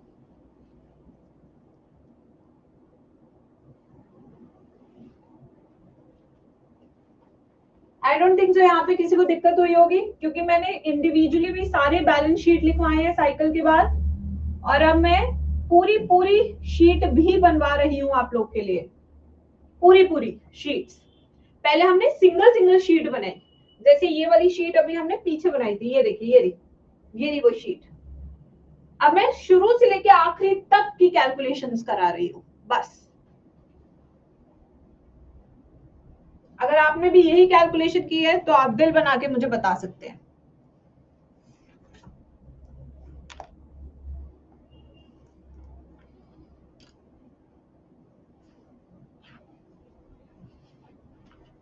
अब next question in the class. Now let's make this more interesting by taking 1 molecule of sucrose. Yes guys, ये glycolysis, ये link reaction, ये Krebs cycle। अब होगा ना और confusion, अब आएगा ना मजा। बट अगर शुरू से अच्छे से लिखते चलोगे तो कंफ्यूजन नहीं होगी। चले गाइस, कम ऑन। यस रजत, बिल्कुल सही, बट इनसे डबल भी तो नहीं होता ढंग से, इनसे डबल भी तो नहीं होता।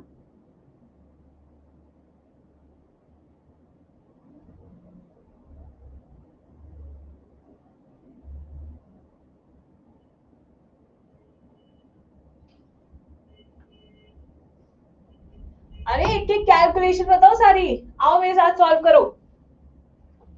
चलो सबसे पहले ग्लाइकोलाइसिस, कितने ग्लूकोज एंटर करेंगे ग्लाइकोलाइसिस में, चलो स्टेप बाय स्टेप बताओ मैम को। यहाँ एंटर करेंगे 2 ग्लूकोज, और 2 ग्लूकोज से बनेंगे 4 पिरुविक एसिड। स्टेप बाय स्टेप लिखना है बिल्कुल, अभी नो शॉर्टकट्स। तो एटीपी यूज कितना होगा, एक ग्लूकोज में 2 एटीपी यूज होता है, तो यानी कि अब 2 ग्लूकोज में कितना एटीपी यूज होगा, 4 एटीपी यूज होगा। एक साइकिल में 4 एटीपी निकलता है, तो अब कितना एटीपी निकलेगा, 2 into 4, 8 एटीपी निकलेगा, क्योंकि 2 मॉलिक्यूल्स ऑफ ग्लूकोज हो गए ना। NADH2, एक साइकिल में 2 NADH2 निकलता है, तो यानी कि अब 2 साइकिल में कितने निकलेंगे? 4 NADH2। ये 4 NADH2 जब इलेक्ट्रॉन ट्रांसपोर्ट चेन में जाएंगे तो कितना एटीपी बनाएंगे? 12 एटीपी। FADH2 तो बनता ही नहीं है, तो टोटल एटीपी कितना हो गया? 12 प्लस 8 माइनस 4, ये हो गया आपका 16 एटीपी। कितना हो गया आपका? 16 एटीपी। अब 4 पिरुविक एसिड से बनेंगे 4 एसिटाइल कोएंजाइम ए। कितने बनेंगे? 4 एसिटाइल कोएंजाइम ए। एक रिएक्शन में एक NADH2 बनता है, तो 4 रिएक्शन में कितना NADH2 बनेगा गाइस? कितना NADH2 बनेगा? अब 4 NADH2, 4 NADH2, यानी कि यहां पे भी मिलेगी आपको 12 एटीपी।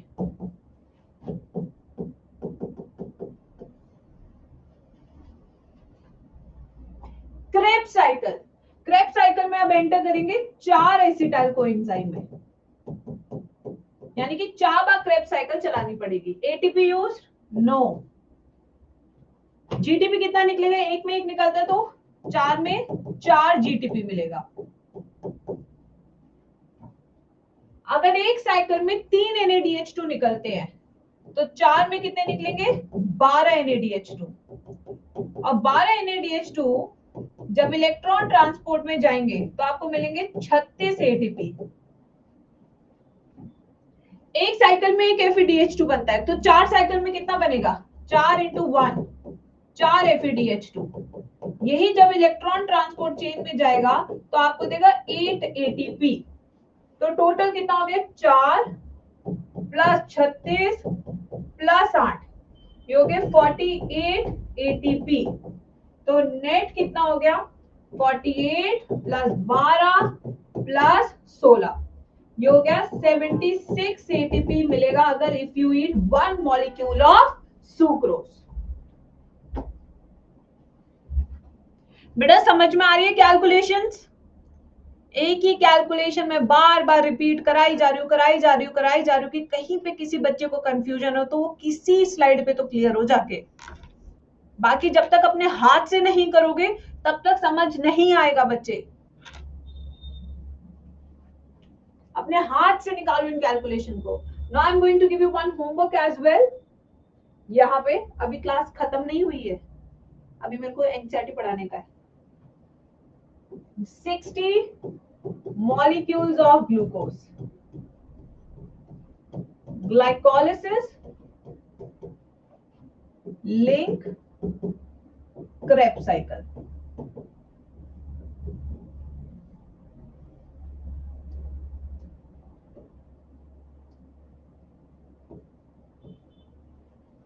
ये होमवर्क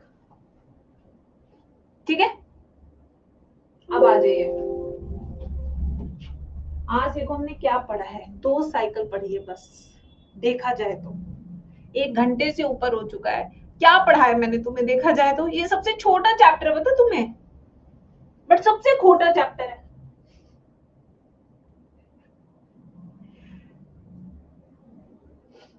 आ जाइए,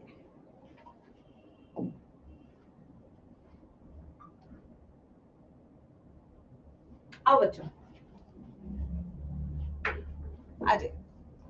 सो रेस्पिरेशन इन प्लांट्स, अपने एनसीईआरटी खोल लीजिए बच्चों।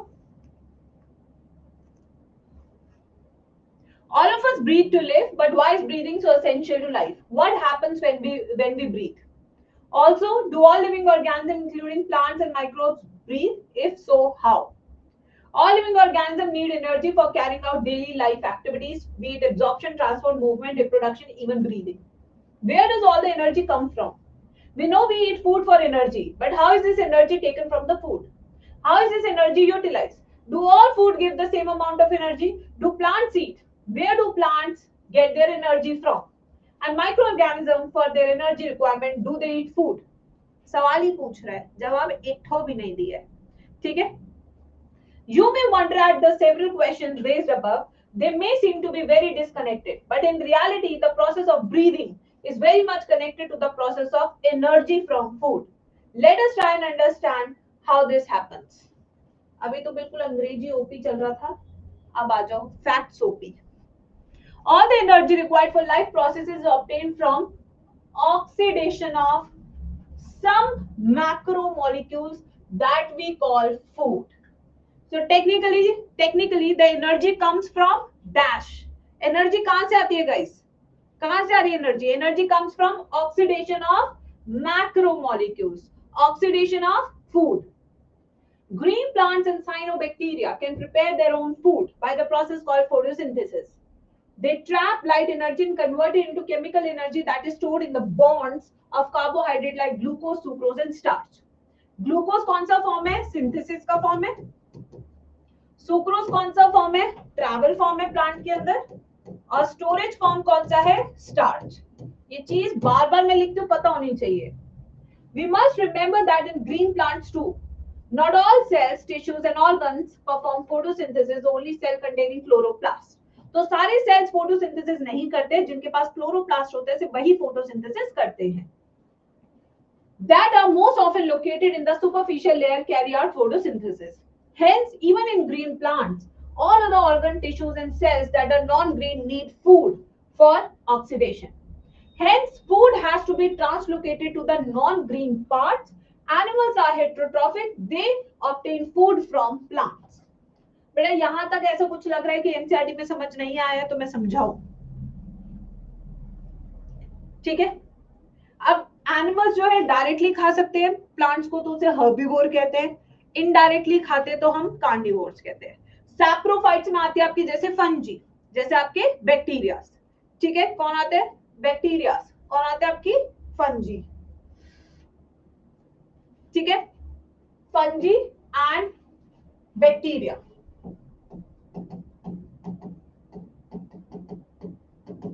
Are dependent on dead and decaying matter. What is important to recognize is that ultimately all the food that is required for life processes comes from photosynthesis. यानी कि इस धरती पे जितना ऑर्गेनिक मैटर बन रहा है, जितना खाना बन रहा है, वो कौन सी प्रोसेस से आ रहा है? फोटोसिंथेसिस से। किस प्रोसेस से आ रहा है बच्चों सारा खाना? फोटोसिंथेसिस से, ठीक है? Now next, this chapter deals with cellular respiration or the mechanism of breakdown of food materials within the cell to release energy and the trapping of this energy for synthesis of ATP. Photosynthesis, of course, takes place within the chloroplast, whereas the breakdown of complex molecules to yield energy takes place in the cytoplasm and in the mitochondria. तो यानी कि cytoplasm में कौन सा process हो रहा है? Everybody in the chat section, cytoplasm में कौन सा प्रोसेस हो रहा है? ग्लाइकोलिसिस। और माइटोकॉन्ड्रिया में कौन सा प्रोसेस हो रहा है? Link reaction. और कौन सा हो रहा है? Krebs cycle. बट ये सिर्फ माइटोकॉन्ड्रिया किस में होता है? यूकैरियोट्स में। प्रोकैरियोट्स में तो कंपार्टमेंटलाइजेशन होता ही नहीं है। The breaking of the CC bond of complex compounds through oxidation within the cell leading to release of considerable amount of energy is called respiration. So जो ये बॉन्ड है सीसी, जब हम इसको तोड़ते हैं तब एनर्जी निकलती है, उस प्रोसेस को हम रेस्पिरेशन बोलते हैं। The compound that are oxidized during this process are called respiratory substrates. जिस चीज को तोड़ के एनर्जी आती है उस चीज को क्या कहते हैं? Respiratory substrate. ये रेस्पिरेटरी सबस्ट्रेट फैट्स भी हो सकते हैं, कार्बोहाइड्रेट्स भी हो सकते हैं, ये आपके प्रोटीन्स भी हो सकते हैं मेरे प्यारे बच्चों, ये आपके प्रोटीन्स भी हो सकते हैं। Usually carbohydrates are oxidized to release energy, but protein, fats, even organic acids can be used as respiratory substrate in some plants under certain conditions. ठीक है? During oxidation within a cell, all the energy contained in the respiratory substrate is not released free into the cell or in a single step. क्या single step पे सारी energy निकल गई थी guys? बताना जरा, क्या सिंगल स्टेप में तुमने सारी एनर्जी निकाली है? आप कहोगे नो मैम, पहले आपने ग्लाइकोलिसिस पढ़ाया, फिर लिंक रिएक्शन पढ़ाया, फिर आपने क्रेब्स साइकिल पढ़ाई, तो सिंगल स्टेप में तो कोई भी काम नहीं हो रहा है। So it is released in a series of slow stepwise reaction controlled by enzyme and it is trapped as chemical energy in the form of ATP. ठीक है. Hence, it is important to understand that the energy released by oxidation in respiration is not used directly, but is used to क्या आगे गायब हो गया कुछ. It is important to understand that the energy released by the oxidation respiration is not used directly, but is used to synthesize ATP, which is broken down whenever or wherever required. तो आप ATP के form में energy को बना लेते हो, जब जरूरत होती है यूज करते हो, जब जरूरत नहीं होती है उसे स्टोर करते हैं. Hence ATP act as the energy currency. PYQ question. ATP act as what? Energy currency of the cell. This energy trapped in ATP is utilized in various energy requiring processes by the organism. अब आते हैं do plants breathe. ये वाला topic हमने लिखवाया हुआ है notes में. शुरू का टॉपिक बिल्कुल चैप्टर का बकवास है, ज्यादा कुछ नहीं है, इंट्रो टाइप है. Well, the answer to this question is not so direct. Yes, plants require oxygen for respiration to occur, and they also give out CO2. Hence, plants have systems in place that ensure the availability of oxygen. Plants, unlike animals, have no specialized organs. इनके पास specialized organs नहीं होते हैं for gaseous exchange. जैसे gills नहीं है, lungs नहीं है. But they have stomata. They have lenticels for this purpose. Notes में आपको ये line दिखी होगी. There are several reasons why plants can get along without respiratory organs. First, क्यों इनके पास नहीं है respiratory organs? Specialized organs. पहला, each plant part take care of its own gas exchange needs. हम अपना काम खुद ही करेंगे, हम दूसरे पे डिपेंडेंट नहीं रहेंगे. ठीक है. There is a very little transport of gases from one plant part to another, क्योंकि सब खुद ही रेस्पायर कर रहे हैं. Second, plants do not present great demand of energy. ठीक है, क्या नहीं है इनके पास? Great demand for energy नहीं है. Root, stem, leaves respire at rates far lower than animals do. Only during photosynthesis, large volume of gaseous exchange occur, क्योंकि उस टाइम हमें ATP चाहिए होता है. Each leaf is well adapted to take care of its own needs of oxygen and CO2. ठीक है बच्चों, तो इससे ज्यादा जरूरत होती ही नहीं है प्लांट्स को.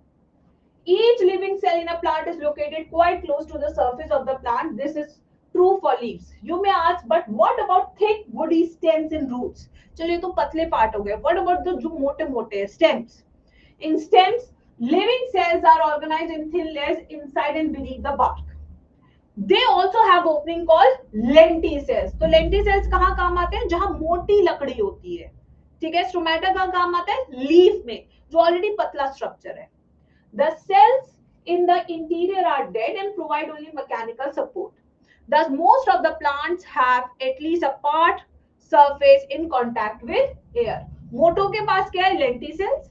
पतलों के पास क्या है? stomata. ठीक है.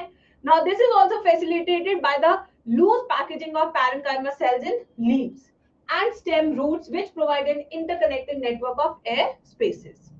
The complete combustion of glucose, which produce CO2 and H2O as an end product, yield energy, most which give out as एक molecule of glucose मिला, 6 molecule of oxygen लगी, आपके पास कार्बन डाइऑक्साइड, पानी and energy आ गई. ये जो reaction है कैसा बच्चों? This reaction is exothermic. कैसा रिएक्शन है? एक्सोथर्मिक रिएक्शन है. If this energy is to be useful to the cell, it should be able to utilize it to the synthesize other molecules that the cell requires. ये energy उन चीजों को बनाने में खर्च की जाती है जो जरूरी है. The strategy that the plant cell uses is to catabolize the glucose. Catabolize, you must have seen the word in the notes. Respiration is a catabolic reaction. तो plants catabolize करते हैं, ग्लूकोज को तोड़ते हैं in such a way that not all the liberated energy goes out as a heat. The key is to oxidize glucose not in one step but in several small steps, enabling some steps to be just large enough such that the energy released can be coupled to ATP synthesis. एक साथ energy निकालेंगे तो एक साथ खर्चा हो जाएगा, इसलिए स्टेप बाय स्टेप एनर्जी निकालते हैं जिससे कि साथ साथ एटीपी बनने का प्रोसेस भी चलता रहे, एक साथ खर्चा ना हो. ठीक है. So how this is done? Essentially the story of respiration. During the process of respiration, oxygen is utilized. आप कहेंगे मैम आपने 3 साइकिल पढ़ाई और अभी तक नहीं बताया ऑक्सीजन कहाँ यूज होता है। इसके लिए बेटा इलेक्ट्रॉन ट्रांसपोर्ट चेन पे चलना पड़ेगा। And carbon dioxide, water, energy are released as by products. The combustion reaction requires oxygen. जब भी कुछ चीज जलती है तो ऑक्सीजन चाहिए, ऑक्सीजन हटा दो जलना बंद हो जाएगा, टूटना बंद हो जाएगा। But some cells live where oxygen may not be available। देखो आ गया क्वेश्चन, जब ऑक्सीजन अवेलेबल नहीं है तब क्या होगा, तब एनारोबिक रेस्पिरेशन होगी।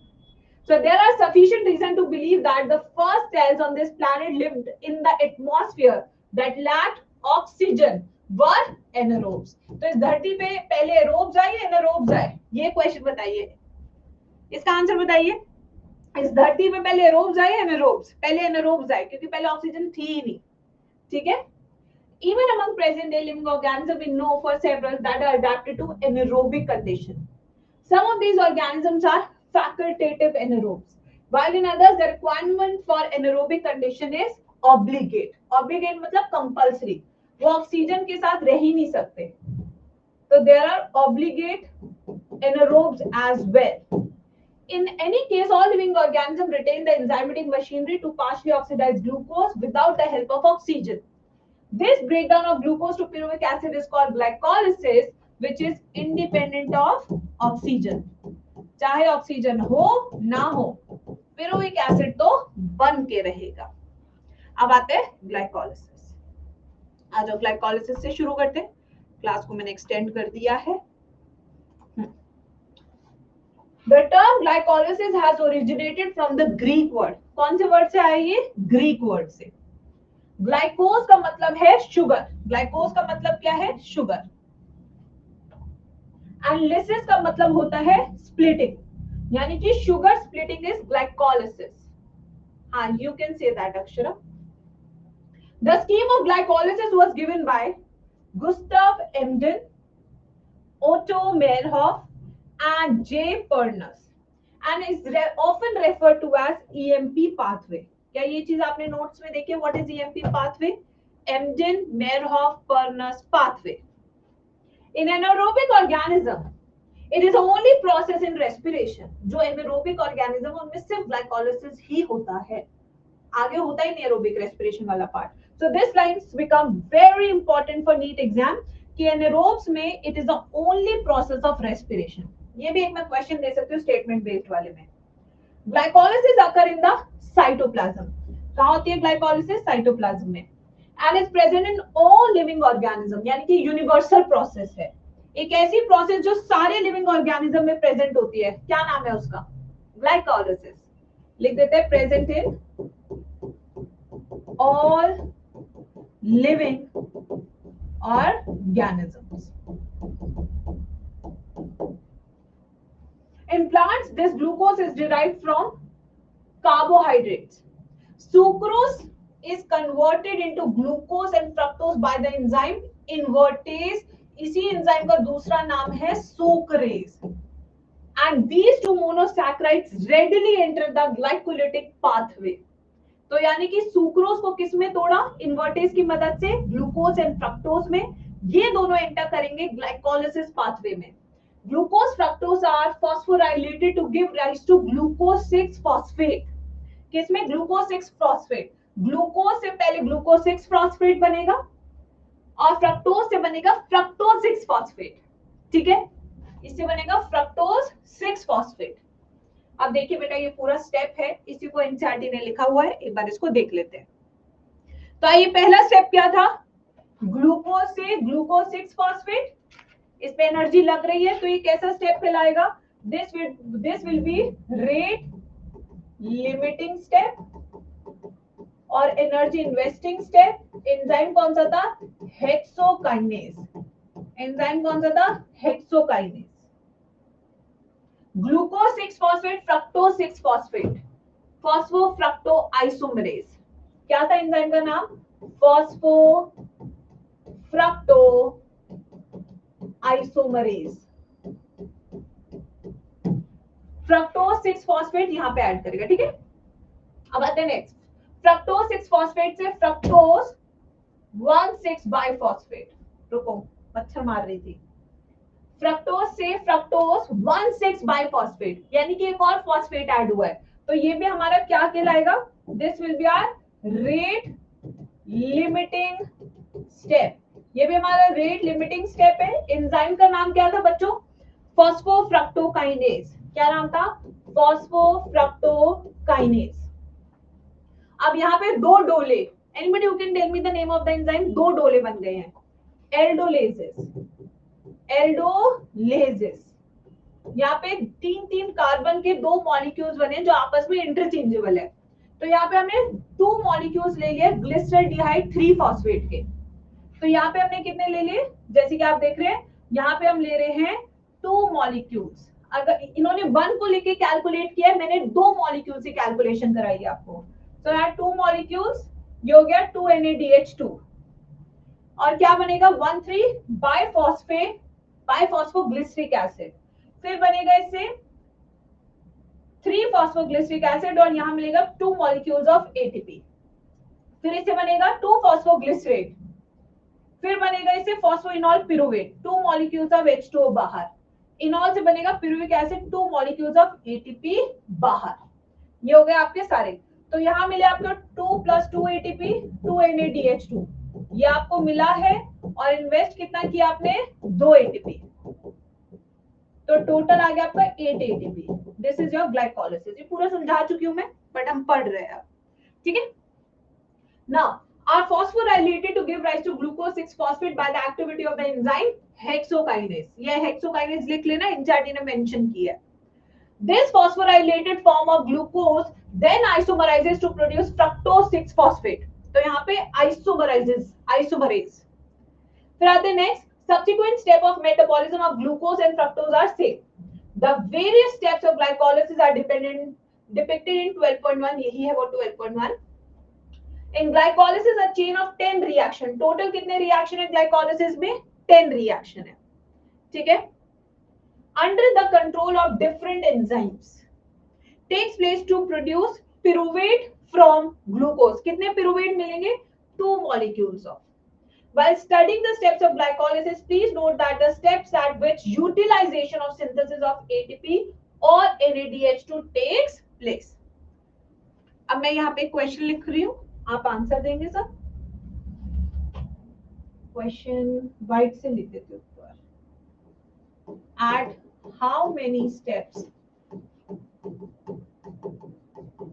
substrate level phosphorylation occurs in glycolysis?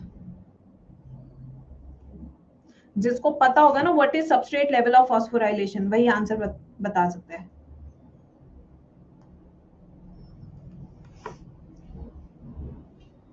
Answer क्या है इसका? 2 स्टेप। कौन से 2 स्टेप है? जब एक आपका ट्रायोस फॉस्फेट से, सॉरी 1,3 बाइफॉस्फोग्लिसरिक एसिड से 3 फॉस्फोग्लिसरिक एसिड बन रहा है, और एक स्टेप है आपका फॉस्फोइनॉल पिरुवेट से पिरुविक एसिड बन रहा है, ठीक है। Next, ATP is utilized at 2 steps। यहाँ पे ATP 2 स्टेप पे यूटिलाइज हो रहा है।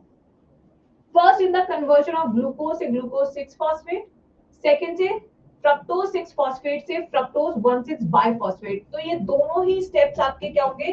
रेट लिमिटिंग स्टेप, या इसको बोलेंगे हम energy investment step.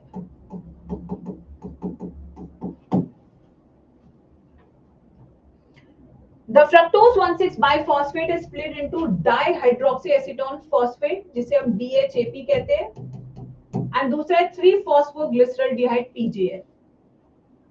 We find that there is one NaDH2 is formed by NAD+. This is when 3-phosphoglyceraldehyde is converted into 1,3 biphosphoglycerate BPGA। 2 redox equivalents are removed in the form of 2 hydrogen atoms from PGL and transferred to a molecule of NAD+. PGL is oxidized and with inorganic phosphate to get converted into BPGA. The conversion of BPGA to 3-phosphoglyceric acid is energy yielding process. This energy is trapped by the formation of ATP. Another ATP synthesized during the conversion of PEP to pyruvic acid. Can you calculate how many ATP molecules are directly synthesized in this pathway from one glucose molecule? Directly synthesized का मतलब क्या है? Substrate level of phosphorylation. तो इसका answer क्या होगा? 4 ATP आपको direct मिलते हैं. लिख लो इसके आगे answer. Substrate level of phosphorylation पूछ रहा है, 4 ATP आपको डायरेक्ट मिलते हैं. Pyruvic acid is a key product of glycolysis. What is the metabolic fate of pyruvate? This depends on cellular need. There are 3 major ways in which different cells handle pyruvic acid produced by glycolysis. एक है lactic acid fermentation, दूसरा है alcoholic fermentation और तीसरा है aerobic respiration occurring in mitochondria. Fermentation takes place under anaerobic condition in many prokaryotes and unicellular eukaryotes. Unicellular eukaryotes कौन सा हो गया आपका? Yeast. इसकी बात हो रही है यहाँ पे yeast की. For the complete oxidation of glucose to CO2 and H2O, however, organism adopt Krebs cycle, which occurs in mitochondria. So Krebs cycle सिर्फ किस में होती है? Eukaryotes में. प्रो में तो होती ही नहीं है साइकिल. और इसी साइकिल में आपको आगे क्या चाहिए? ऑक्सीजन.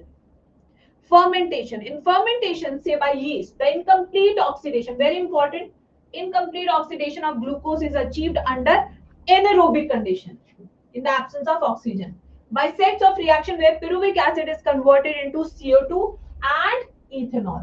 वो दो एंजाइम्स मैंने लिखवाए थे इस रिएक्शन में. अल्कोहलिक फर्मेंटेशन में कौन से थे वो? pyruvic acid decarboxylase. पहला कौन सा था एंजाइम?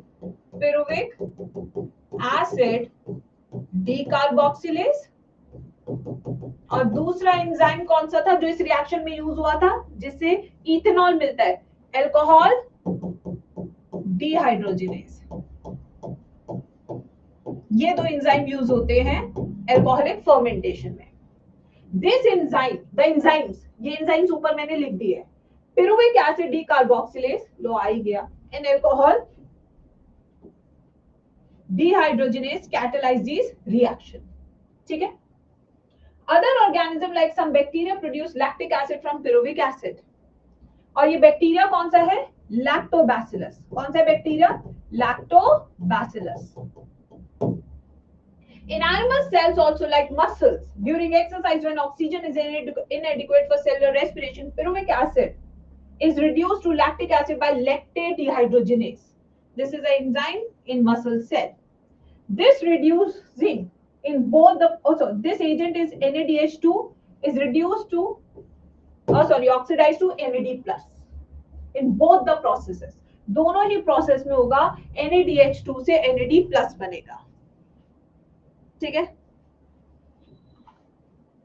ठीक है बच्चों, आ जाओ next. In both lactic acid, एक बार इसकी अब बोर तो नहीं हो रहे, काफी बच्चे चले गए वैसे मैं बताऊं.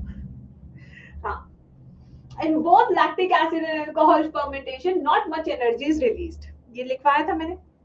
Less than 7%, very important line, in glucose is released and not all of it is trapped as high energy bond ATP. तो बहुत ही कम एनर्जी निकलती है. Also the process is hazardous. ये भी मैंने लिखवाया था नोट्स में. Either acid or alcohol is produced. Lactic acid या alcohol दोनों ही process hazardous है. What is the net ATP that is synthesized?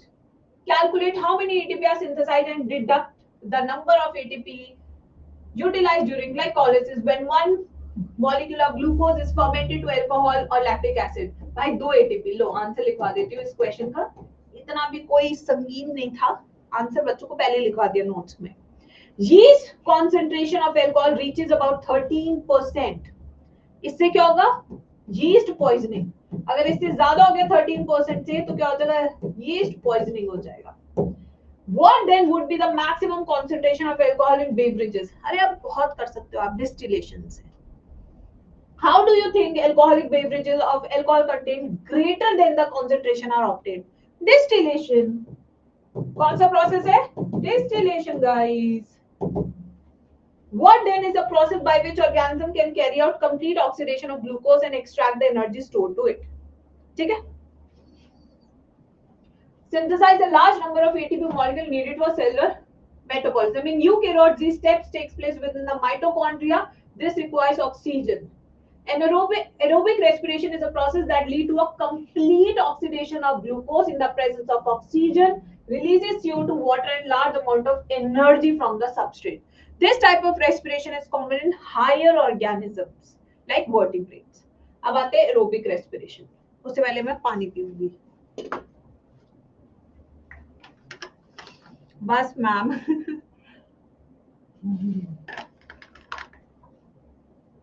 कल भी बहुत पढ़ा रहा बेटा amphibolic pathway respiratory substrate 5 minute और 5 minute for aerobic respiration to take place within the mitochondria. अब चैप्टर एनसीईआरटी समझ में आ रही होगी तुम्हें. अब बेटा देखो ये वाली चैप्टर की एनसीईआरटी कोई नहीं पढ़ना चाहता बट ट्रस्ट मी यहाँ से क्वेश्चन आते हैं. एक टॉपर बच्चा कभी ये नहीं सोचता कि यहाँ से क्वेश्चन नहीं आता, वो सोचता है यहाँ से भी क्वेश्चन आ सकता है. तो हमें कंसिस्टेंसी पे ध्यान देना. हमें टॉपर बनने पे तो पहली बात ध्यान ही नहीं देना. हमें ये ध्यान देना है कि मैंने सब पढ़ा हो. आई नो एफर्ट लगता है बट मेरे साथ तो फिर भी पढ़ लोगे. अकेले तो वो भी नहीं पढ़ोगे, तो अकेले तो और बोर लगेगा क्योंकि साथ ही नहीं होगा. It's like a group study we are doing, है ना. For aerobic respiration to take place within the mitochondria, the final product of glycolysis, pyruvate, is transported from the cytoplasm into the mitochondria. तो ये जो पिरुवेट है वो कहां से था? साइटोप्लाज्म में.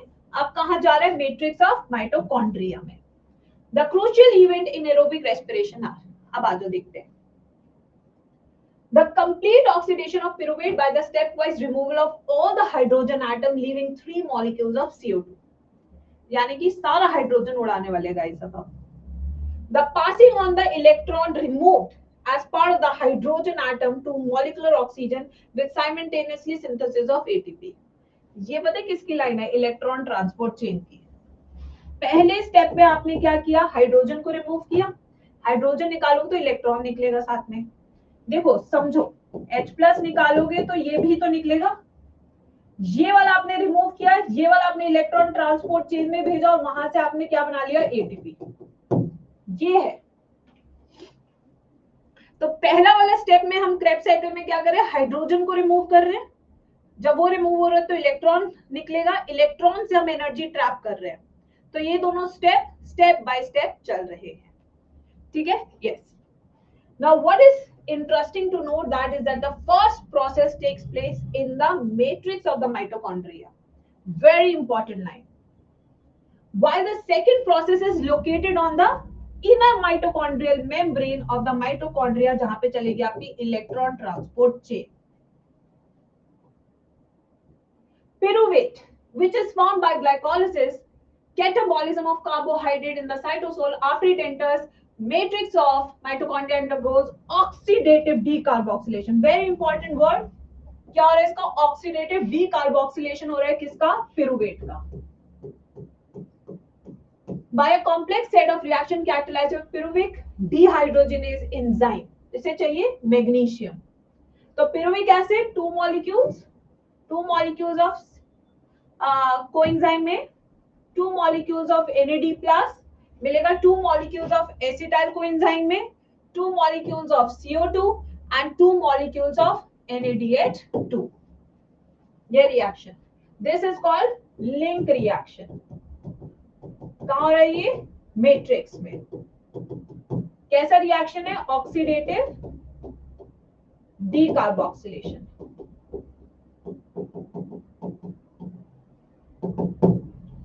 During this process, 2 molecules of NADH2, देखो कितना बदतमीज है एनसीईआरटी. ऊपर 1 molecule of NADH2 लिखा है, थियोरी में 2 molecules of NADH2 लिख रहा है. बच्चा कंफ्यूज नहीं होगा ये 2 क्यों है? ऊपर दिखा एक रहा है, नीचे लिख तू 2 रहा है. कंफ्यूज तो हो गए बच्चा.